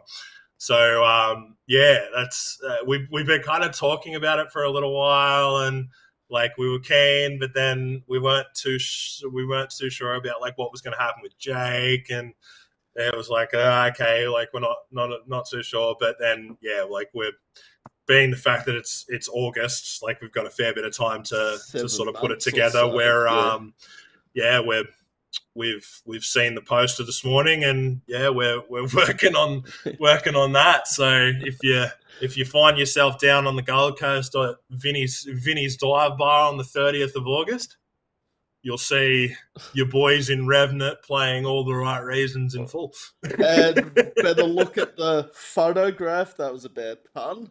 That's it. Yeah, look at this photograph. Yeah, that was a really bad pun. For those who don't know, All the Right Reasons photograph. It'll be a weird one for me. That album. Totally agree. That'll be a weird one for me as well, because that'll be the first time in a long time that I've picked up the guitar as well. So I'll be playing guitar. I'll be playing guitar as well. So yeah, it's going to be a bit of fun. But yeah, like we've got a couple of really really fun shows coming up in the next couple of months. We're playing our first show at a little bar called Greaser in 2 weeks' time in Brisbane with another cardio. Yeah. And this mess we're in. Yeah. Sam has actually done his research too. Sam's done his research. Good boy. So we've got that coming up in a couple of weeks. That'll be a bit of fun. We've never played at Gracer before, so we're keen to play that one. Other than that, like we've got a couple of festivals and stuff coming up that we're in. We're shortlisted for a couple of different bigger shows that I can't disclose at this point in time, but it's if all goes to plan, 2025 is going to be a wild one. Yep. So yeah, we're very excited to see what this year brings. And then obviously on top of that, we've got our singles and stuff coming out, and then we'll be working towards an EP coming out sort of probably roughly the same time as what Revenant came out this year. So sort of late November-ish, early December. Yeah, I think we might aim for like the original release date. Sort of mid-November, I would say, because that was when we were supposed to release Revenant, but then obviously we had all of the issues and stuff like that. So yeah, we I'd say we'll probably aim for around the same time. All right, yeah. Well, you've answered the what does 2025 hold in store for Revenant, so I felt like you just answered. I love answering questions that you don't ask. How's that? So you've pretty much got through 4 of the questions without even being asked. So you've done my job for me, Connor. Jeez. All right, I'm going to hand your job back to you. You can answer. You can ask me a question, and It's the last one, because I can't believe we've been talking for nearly an hour and 20 minutes. It's felt like a minute and 20 seconds. I know, right? And it is, what advice, well, you've sort of actually answered that. What advice would you give to bands and artists starting out? Which we heard a little bit earlier on as well. My biggest piece of advice for bands starting out is just get out and meet people. Like even if you're not playing the show, even like whether you're playing the show or whether it's just a band that you wish that you hope to play with, like getting out and meeting people it's a free tool that goes such a long way, and it's been the key to our success so far. We have got pretty much every opportunity we've had through word of mouth from people that have met us and that, like us as people, before they've seen us or heard us and stuff like that. So, being personable is such a big part of growth in this industry. But then, outside of that, the other big piece of advice that I give to musicians starting a band is, trying to make sure that you're keeping level-headed with where you're at. Think about,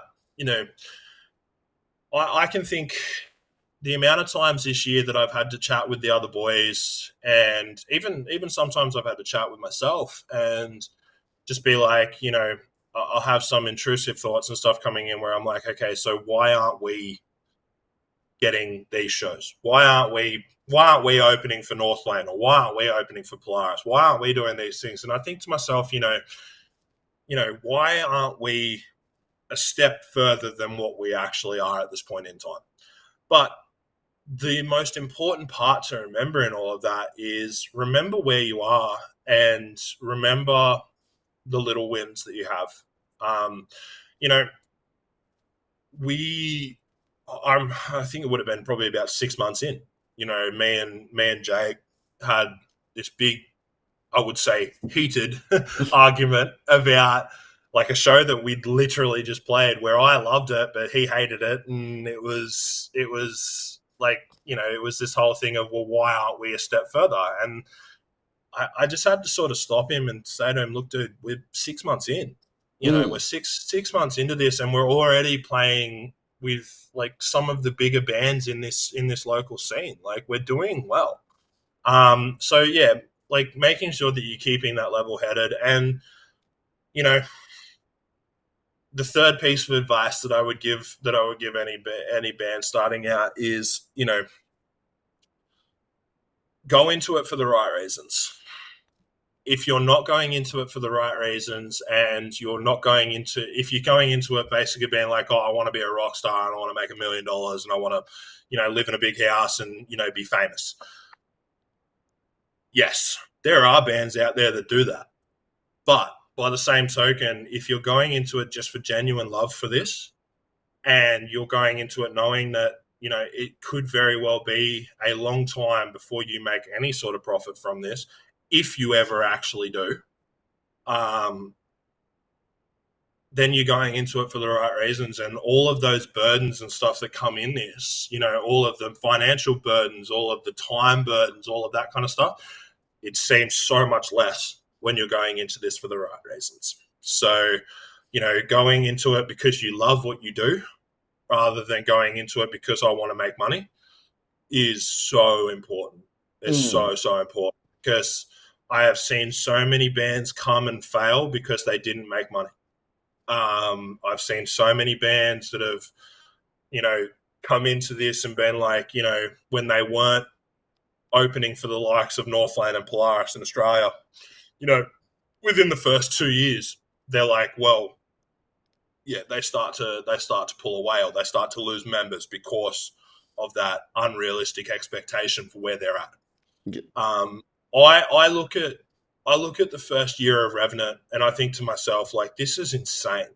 Like, we have achieved so much more than I ever would have expected within this first year.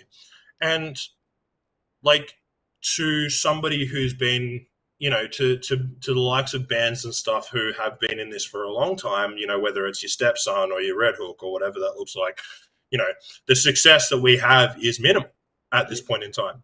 But to us, it's leaps and bounds beyond what we ever would have imagined. And that feeds me, and that feeds us as a unit to continue to do this, because, the reality of the situation is this could all drop off the earth tomorrow.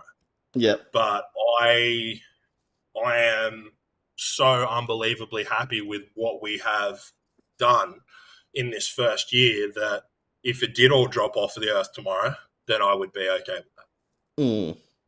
So yeah, being a good person, putting the fact that you're a good person, and supporting the other bands in the scene, staying level-headed and remembering where you come from, and looking at the little wins, and as I said, making sure that you're continuing to do it for the right reasons. That's the big advice that I give. 3 very important keys. And I think that for me, all as important as each other. I feel like number 1 and 3, the most important, especially 3, because if you're in it for the reasons that you want to be rich and a rock star and have those dreams and think, oh, that will happen overnight, then... Yeah, it's not. No. It's funny. I was watching a Bacon Bits video just before, and it's like, it was something along the lines of, the overnight success in reality took 10 years. Yeah. And that's the thing, you see these bands like Sleep Theory and that kind of stuff that really did, like, they only started a couple of years ago, and they're anomalies. Like, you look at bands like Bad Omens. Like, Bad Omens are one of the biggest bands in the world at the moment. Like, they're absolutely killing it. But the reality of that band is they've been a band for 10 years. Yeah. They've been a band for 10, 15 years. And it's only been in the last, like, 2 to 3 years that they've really started picking up. Yeah. And I even adding on to that first point that I made as well, I can give this advice to up and coming artists, but then I would also give this advice to bands that are in a position, whether it's my position or whether it's, fucking Slipknot's position. I think that taking the mentality of being a good person into being in a band, whether that's, helping the little guys out. So just for example, a couple of months ago, I was putting together a template for a pitch email for our band. So basically, like, the pitch email to send out to, like, Destroyer Lions, all those kind of things. Yeah. But I didn't really know where to start. So I was kind of like, okay, so what I'll do is I'll just reach out to a couple of people that I know in the industry, like, that have done really good things, and see if they will come back to me. So I reached out to two of my friends. I reached out to Jaden Ridley from Stepson. Yep. And then I reached out to Alex Powys from Red Hawk. Both of which came back to me, fairly similar responses, but, like, both gave me so much information on, key things that not only you can put into a pitch email, but key things that will basically help me to get there. But then, like, I've had conversations with, and I will keep them remain nameless. I have had conversations with even bigger artists, and even artists within that sort of echelon as well, that just have zero time for you. That just don't want to help you, and that are just very standoffish. And it's funny, on the basis that I know he probably won't ever see this interview, I'll say it. But my the old saying, they say, "Don't meet your heroes." Yep. So I did an interview with Adam Gontier from 3 Days Grace a few years ago. Oh yeah. Because I was interviewing for Amplify. And he had been my hero for as long as I could remember. Yep. And, like, I don't get starstruck very often, but I was like, oh my God, I am on the phone to Adam Gontier right now. And that, without going into too much detail, that interview really solidified to me, don't meet your heroes. Yeah. Because of that exact reason, because it just felt like he just gave me no time. Like, he didn't want to be there. He didn't want to talk to me. He didn't, it just, I don't know whether it was just having a bad day or something like that, but that was a huge deal for me. And that stuck with me, because I'm like, and I've taken that experience and put that into, if a band that are opening for us, or a band that are coming to us for advice, I will give them all the time of day. I'll be like, okay, hey, do we want to jump on the phone, or do you want to jump on a Teams meeting? We'll have a chat through this stuff. Let's have a genuine conversation about, like, maybe something that I've done can help you. Yeah.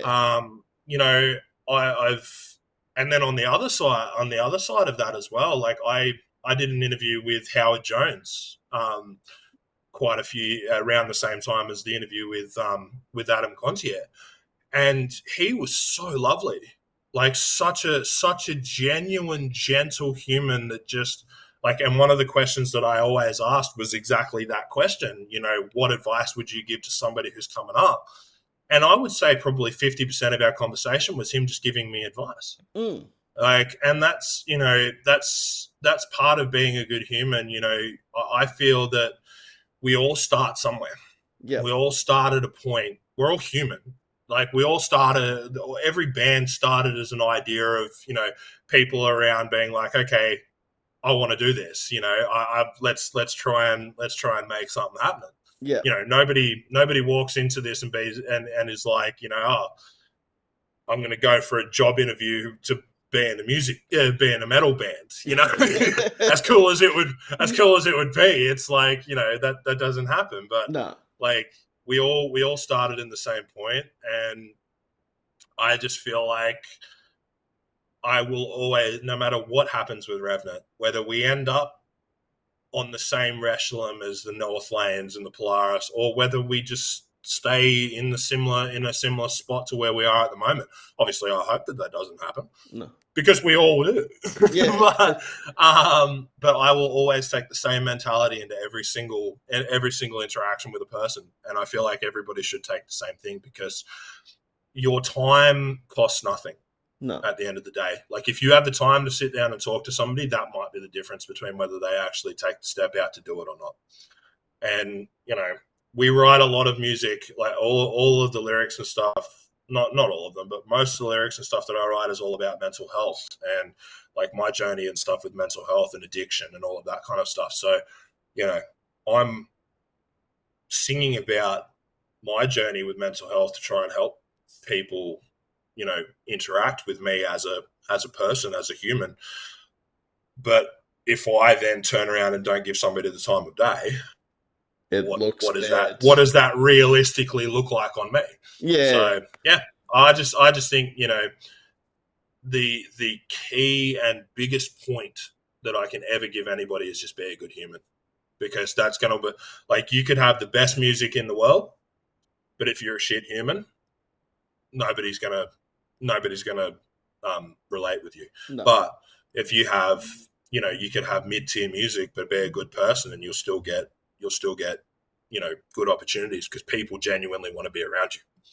And respect. Like if you're a good human being, it doesn't cost you anything either to be a good person. Exactly. And that's, one of the things that when we did the Good Things band comp, we got our feedback from Destroy Alliance for that one. And one of the big pieces of feedback that they gave us was that over all of the other bands that were playing on that night, we were the only band that they could see like talking to everybody. Even to the point, this is a funny story, even to the point where it was like, I kind of, the judges on the night, they were sort of sitting in a corner and they were trying to keep to themselves, and they were writing notes on their phone and stuff, and like trying to basically be conspicuous, trying to make sure that, people weren't sort of noticing who they were. But I'm an observant human. So I try and like, I'm observing what people are doing, and I saw them and I was like, I reckon they're the judges. So I went out from behind the merch desk. I said, Jake, sit here for a second. I went out behind the merch desk while one of the bands was playing, and I just positioned myself over near them. Yeah. And once that band stopped playing, they came past, and I was like, "Oh, hi! I just wanted to introduce myself. My name's Connor. Singer from Revenant." Yeah. And they were like, "Oh yeah, like we caught your set. Yeah, that was really, really cool." And I said to them, I was like, "Oh, you guys are the judges, right?" And then they literally just walked away. I was like, no. Like, I would have said hello to you anyway. And they were like, no, we know. Like, but we just don't want everybody to know that we're the judges. And I was like, yeah, okay. But yeah, one of the big pieces of feedback that they gave us was, they loved the fact that we were out there talking to people, whether it was straight after the show, people coming and giving you high fives and stuff like that, talking to people, or whether it was out in the smokers area or out at the bar or something like that, just chatting with people, whether they speak to you or not, like, how you going? Like, it doesn't cost anything to be like, hey, you going, mate? How's your night? Yeah. And, that can then, that leaves an impression on people, because then the more you get into the conversation, whether they saw you or not, like they know that you've been up there, and then they put that relationship between you and that band. So yeah, it's a key part of what we do in our image. We are very proud of the fact that we've built a good image of who we are in the initial phases of our career, and we will continue to do that, because at the end of the day, I'm a massive extrovert, so I'm always the person who will go and talk to everybody. And it's funny because my wife is a massive introvert. So whenever she comes to shows, I'm always like talking to this person. She's just kind of standing behind me, holding my shirt. It's hilarious. Because she's like, I'm 6'7", and she's what are you, like 4'11"? 5 foot on the dot. So she's a fair bit shorter than me. Like she comes up to about there on me. I wouldn't come up much further. I'm only like 5'8", so it makes me feel short. It was funny when I was watching the interview with Engraved, and they were talking about how tall I was, and it's funny. Every time I have a conversation with Panda, I'm like, he's always like, "Fuck me, you're so tall," and I'm like, "Yeah," and it seems to be a common thing. Like I reckon every single show that I played, whether it's been with Revenant, whether it's been with Resurrection, with the show with Wild Ash, whether it's a couple of shows with Awake in Time, every single show that I've played, people come up to me afterwards and they're like, dude, I did not, like, I could see that you were tall, but then when you stand next to me, it blows my mind how freaking tall you are. Because I am 6'7", like I'm 6'7", 140 kilos. Like I'm a big human. And like, look at this, like Afro Central here with a big old beard. Now, admittedly,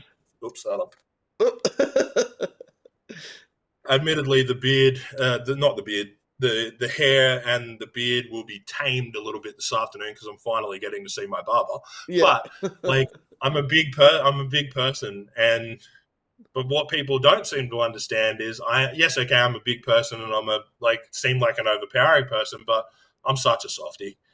Like I'm such a softie. Like I'm a big teddy bear at the end of the day. So anybody can come up and chat with me, and that more often ends up being why I have to talk to people like a lot, because people don't want to talk to me because I am so big. And that's it is what it is. It is what it is. It is actually funny you say that though, Connor. Like with because my cousin mentioned this the other day. Like she's listened to the bands that like I've interviewed, and she's like, these are all the vocalists that are screaming and in metal bands, and then you watch the interviews and they're like just the nicest people ever. I'm like, that's what it is. I think we feel like these metalheads are these people that like, oh my God, they're scary looking, they're screaming at us.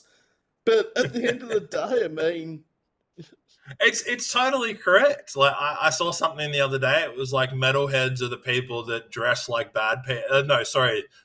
Metal community are the people that dress like bad people, but are really good people.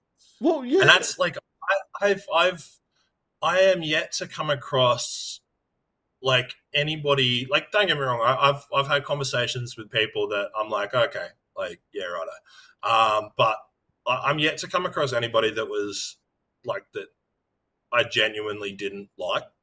And it seems to be a thing in this community that, as I said, we all dress like we're bad people, and we're all scary emos who stand up on the stage and yell at you, but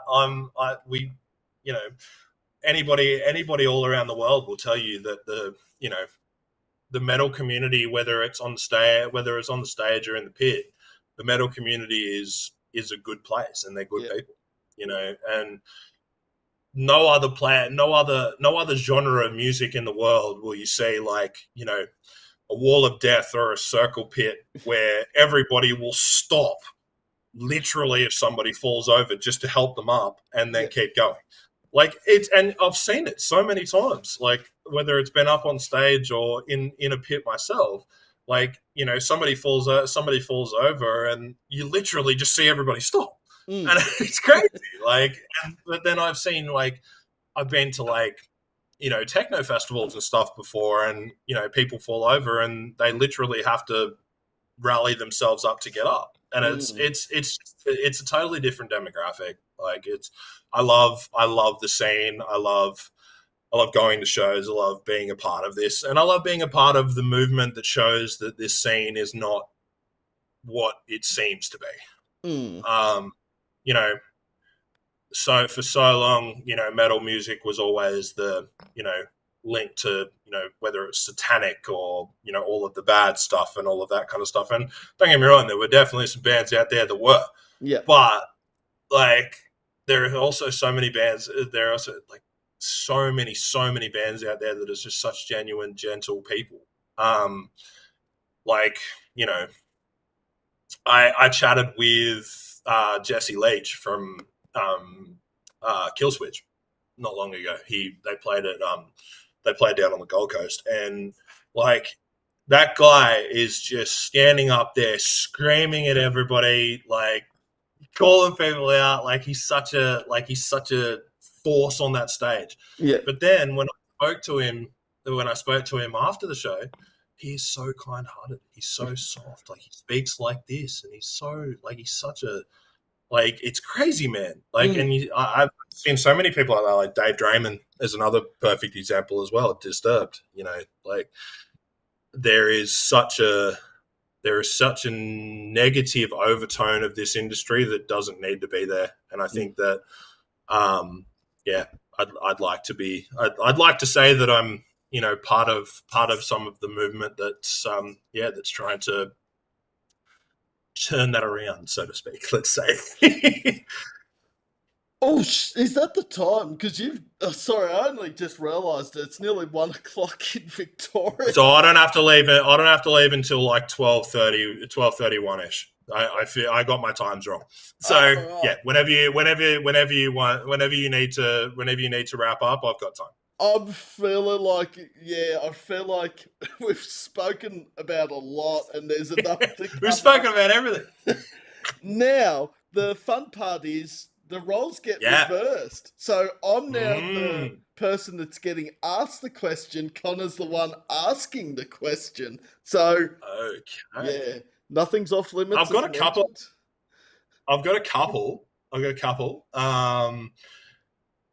So diving back into my into when I used to do interviews and stuff like that. I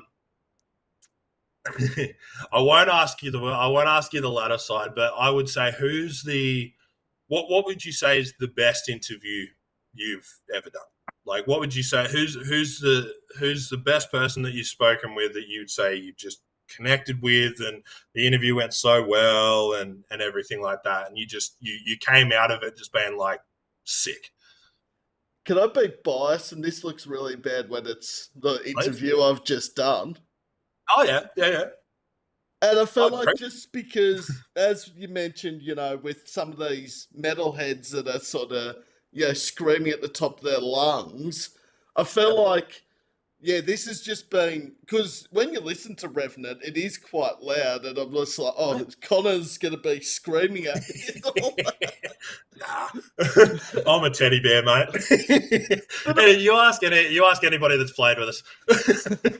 I think today's just because, again, because we don't know each other, we're 3 states away pretty much, and I feel like it's just been like more of a casual chat today than it's been an interview.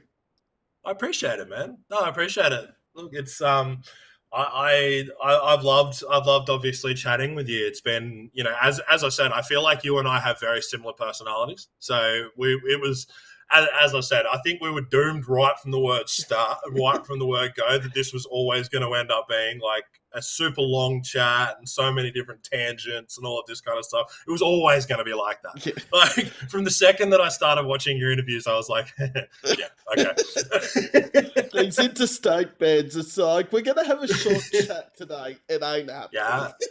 Yeah, that's it.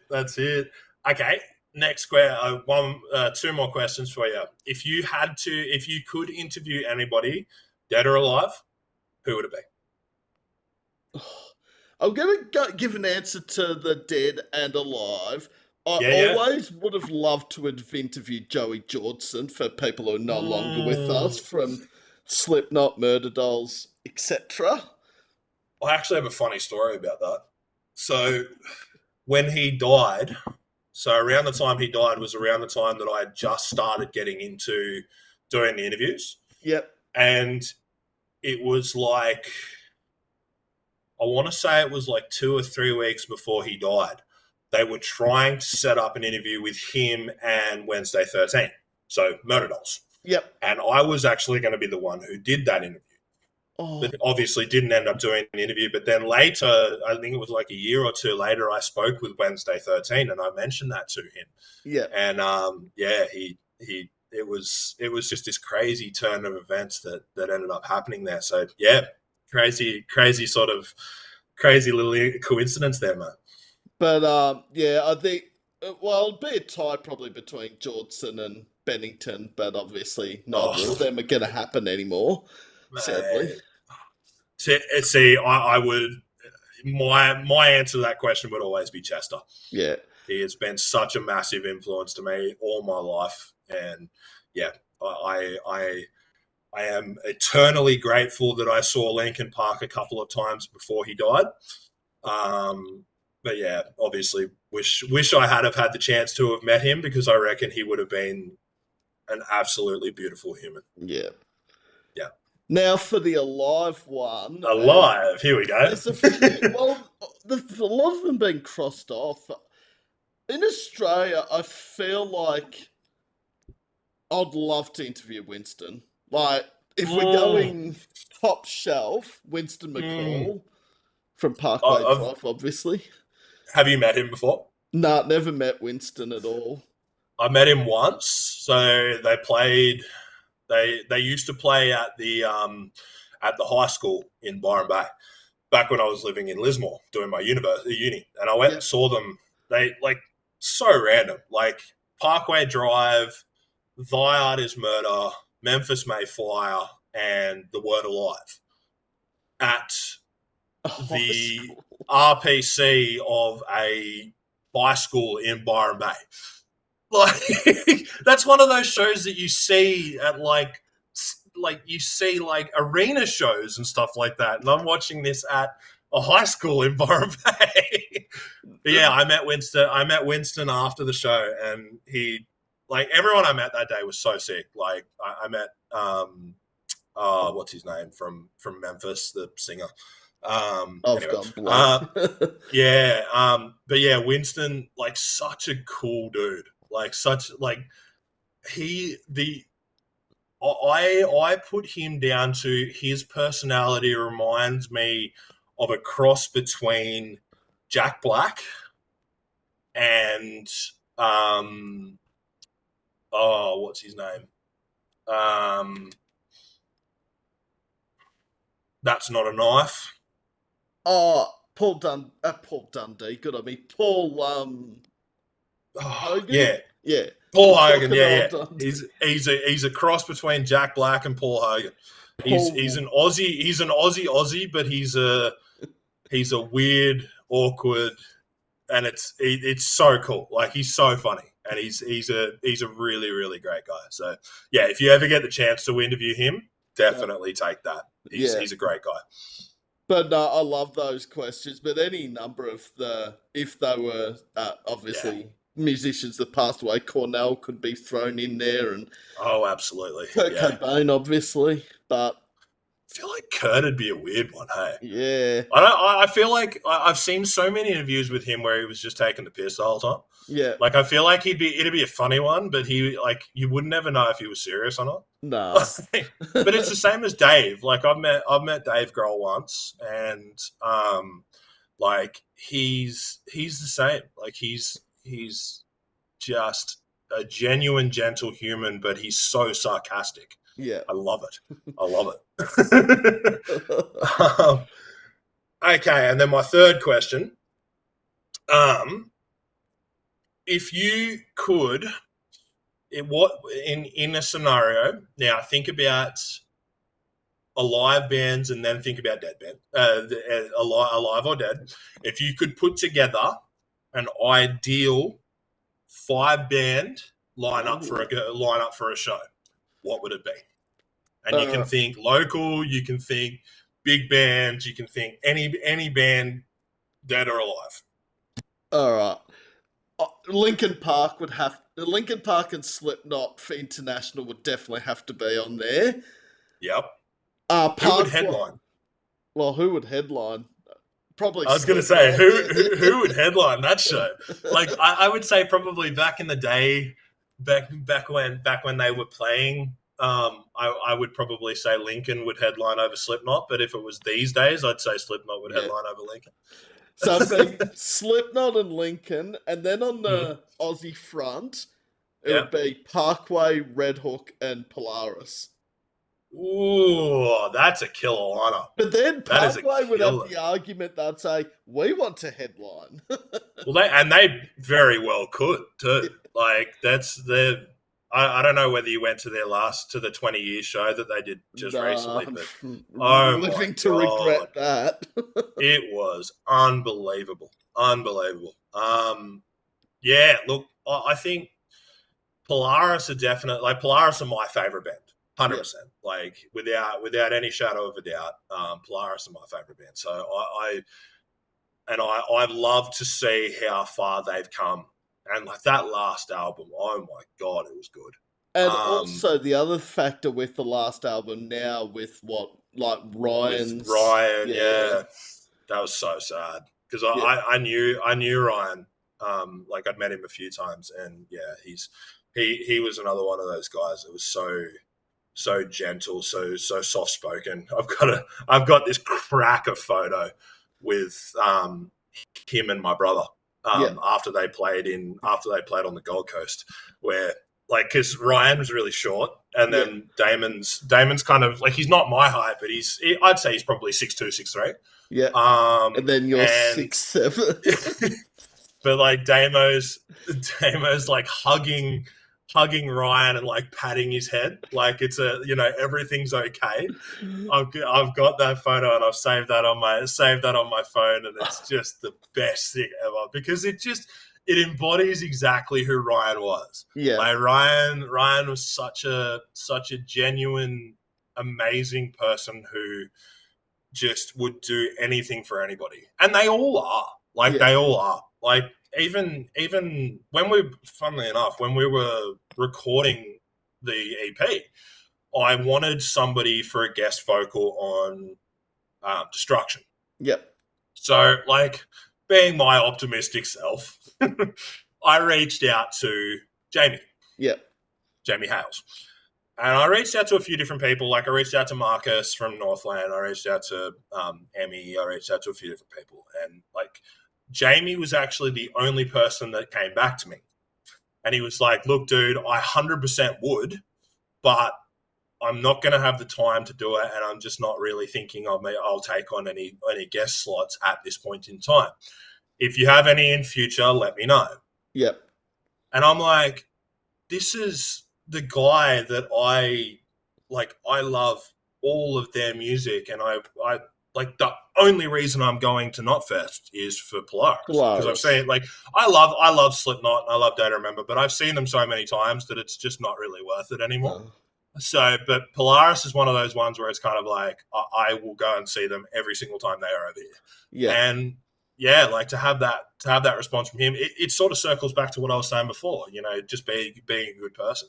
Those guys are such genuine people. And I remember when they did that tour after Ryan died, and they had his guitar. They set two of Ryan's guitars up in front of the drum kit. Yeah, like dude, when they did the tribute to him, and Jamie was talking, and then Jamie like broke down. Man, I was in tears. Like that's when the big metal boys start crying, is because it's like they're such good people. But yeah, okay, so that's a sick lineup. That's a really, really great lineup. See, mine's similar, to be honest. I would say Lincoln, on the top of the bill, but like I would say have just released Minutes to Midnight Lincoln. Oh, yep. So they're still playing all of the best stuff from those 3 albums. Paper Cut, One Step Closer, Yep. Numb, etc. Exactly. I would say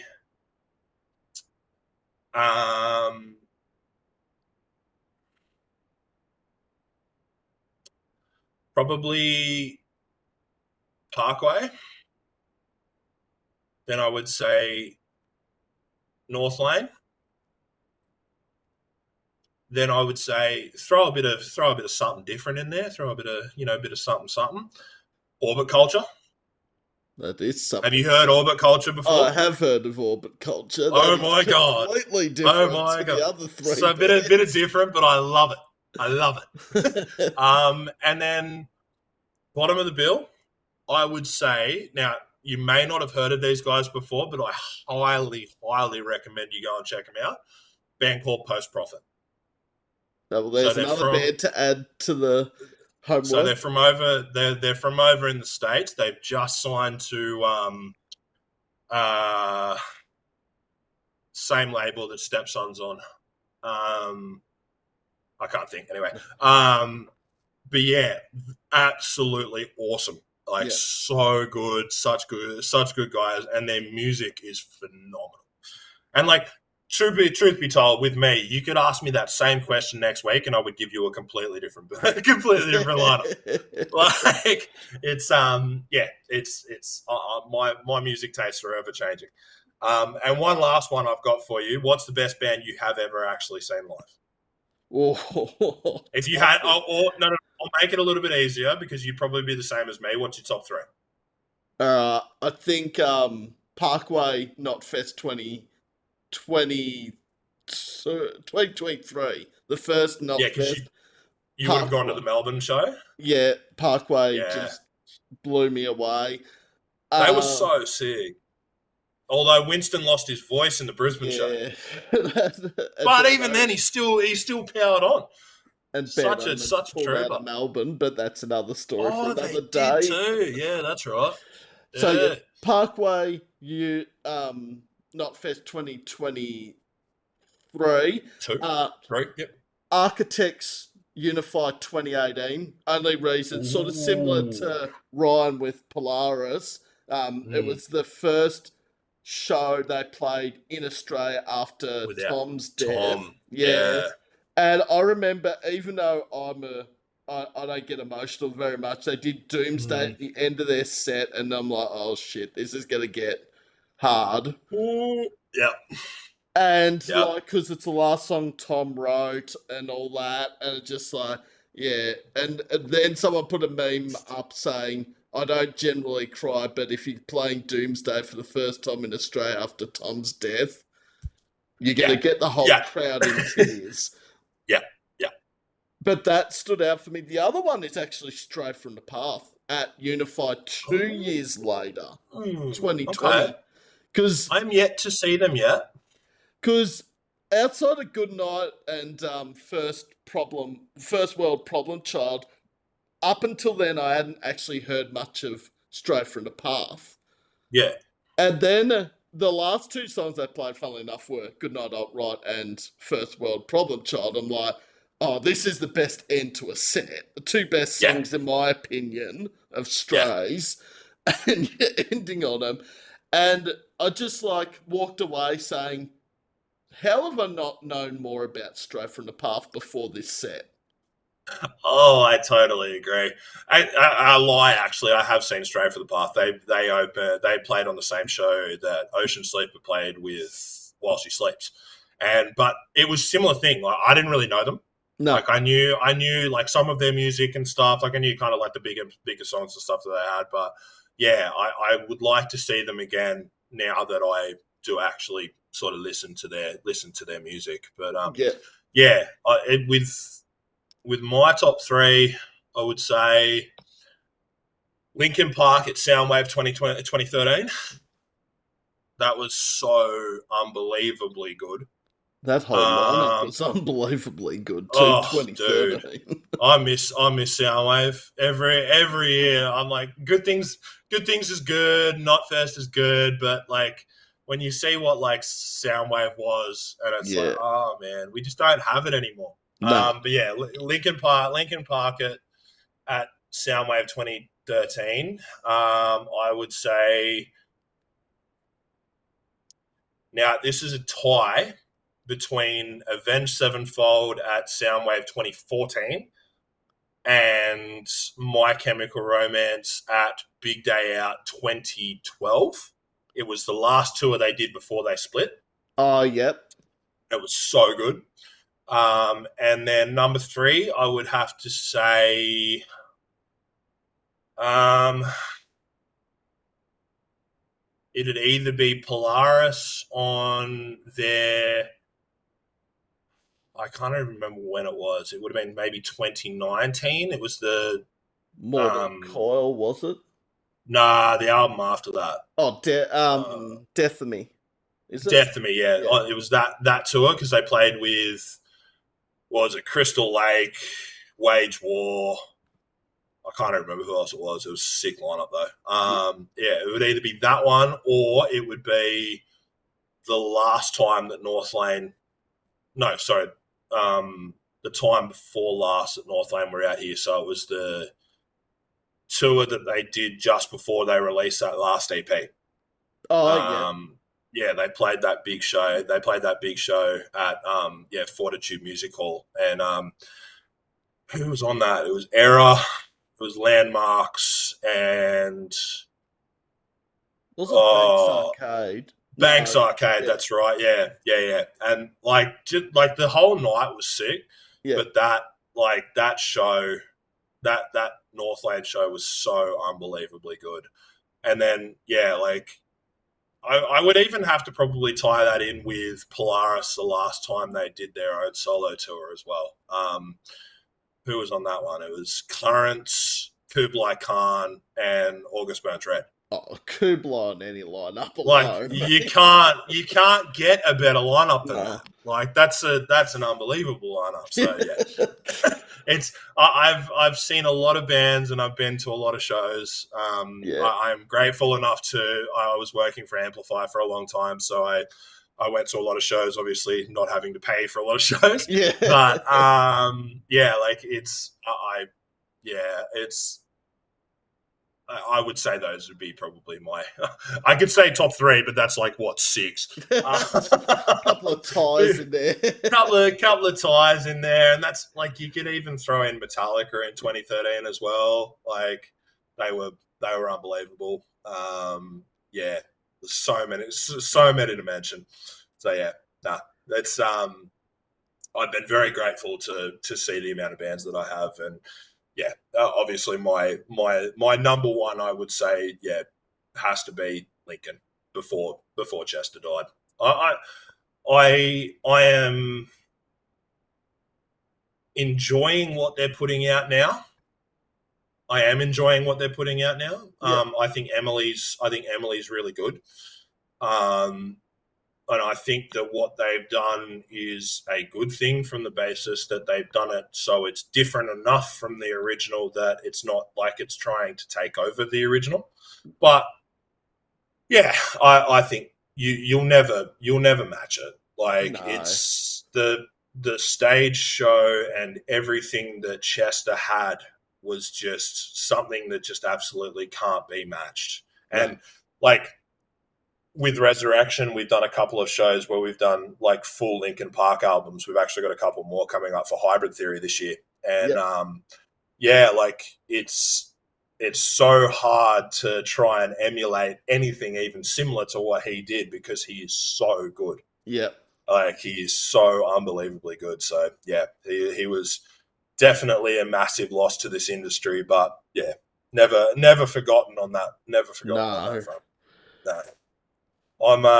I'm very much hoping that Bullet and Trivium bring their tour over here this year. Oh, for the Poison and Ascendancy, is it? Yeah. I'm the Poison to this day is still on my top 5 albums of all time. For me, it's the best Bullet album as well. I would have to agree. And, controversial, but I would say second best album is actually their last album. Oh, yeah. I loved it. I thought it was absolutely killer. See, for me, I feel like Scream Aim Fire is my second favourite Bullet. Yeah. See, I think I never really kind of got much into Scream Aim Fire, to be honest. Bullets in my top 5 bands of all time, but it's Scream Aim Fire was never really sort of one that I particularly sort of gelled with. I gelled quite a lot with like Fever. Even like, and again, controversial. I really liked 5 as well. Like what were a couple of No Way Out on that song. Oh, on that was album. that Letting You Go and? Or was No, that was Gravity. Sorry, Gravity. Wrong album. Yeah, so 5 was V was Army of Noise, No Way Out. Bunch of good songs on there. But that album got absolutely ripped to shreds when it came out. But I loved it. I thought it was great. So they're one of those bands that I think that they're aging like fine wine. Yeah. And I think since what's his name? The new bass player's come in. He's just brought a whole new life to that band that's just unbelievable. And like they're 20 years since their first album, but like they're still absolutely crushing it. Killing it. There's not many bands out there that can say that they're doing every bit as good as they were when they first started. Yeah. If not more now than when they first started. So yeah, they're definitely, and even as a band starting out, like they're a band that I definitely look up to. Like it was a whole different time back then, but a whole different approach to everything. Yeah. You put out an album, then you go on the road. These days, it's you put out an album and you see what comes. But it's they're definitely up there with one of those bands that's done it right. Like they've made mistakes.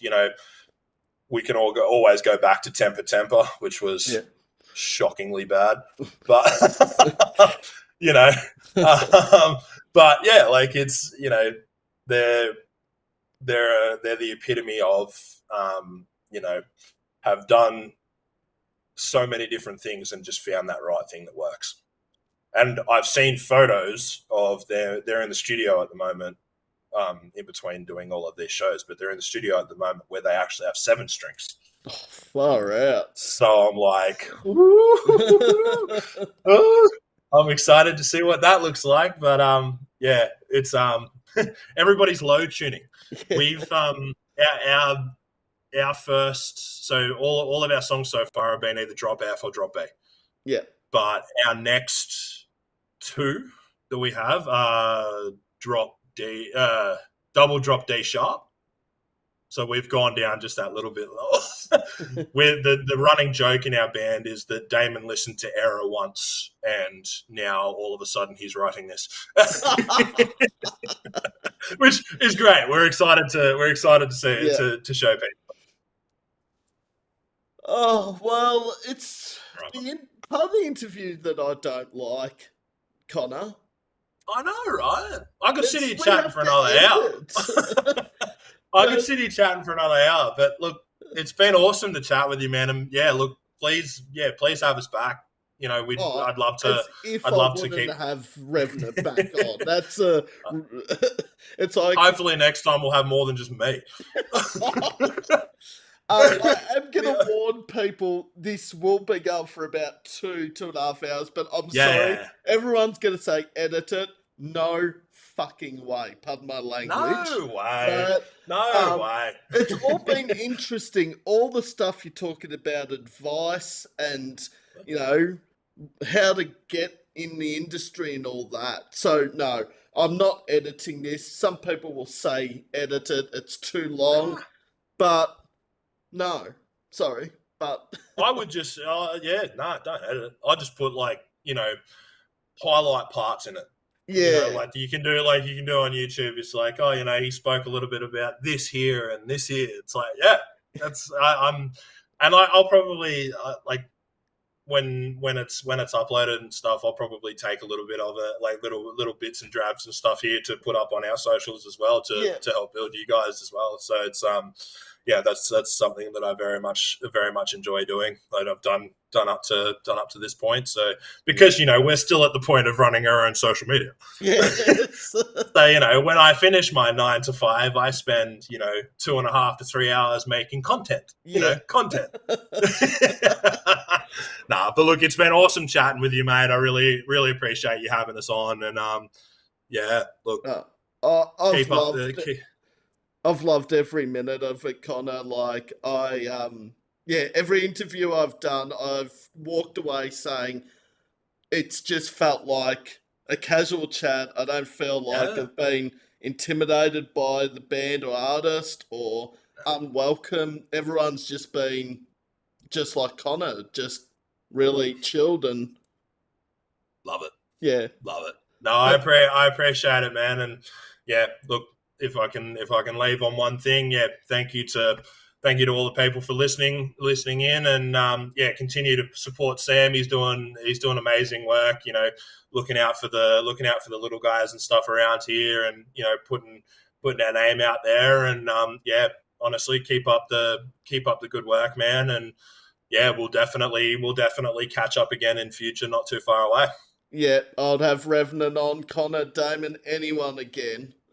I'll definitely organise to have. I'll probably organise either Damon or Aiden. I'll get on for next time. I'll make sure somebody else jumps in because it's fun. It's cool when it's just me, but then I also I feel like most of the interviews we've done have only been me. So I like to show people that there is actually other people in our band. So, we'll definitely be back soon. No worries. Well, thanks once again, Connor. It's been an absolute pleasure. This will be uploaded on Tuesday, around about midday. And feel free to share it.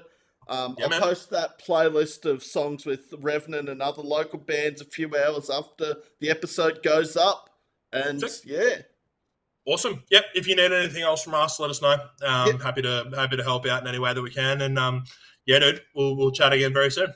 No worries at all, Connor. Well, thanks for jumping on, Connor from Revenant, and enjoy the rest of your Sunday. I will, my friend. I will. Have a good one, dude. Same to you, Connor. Bye. Bye.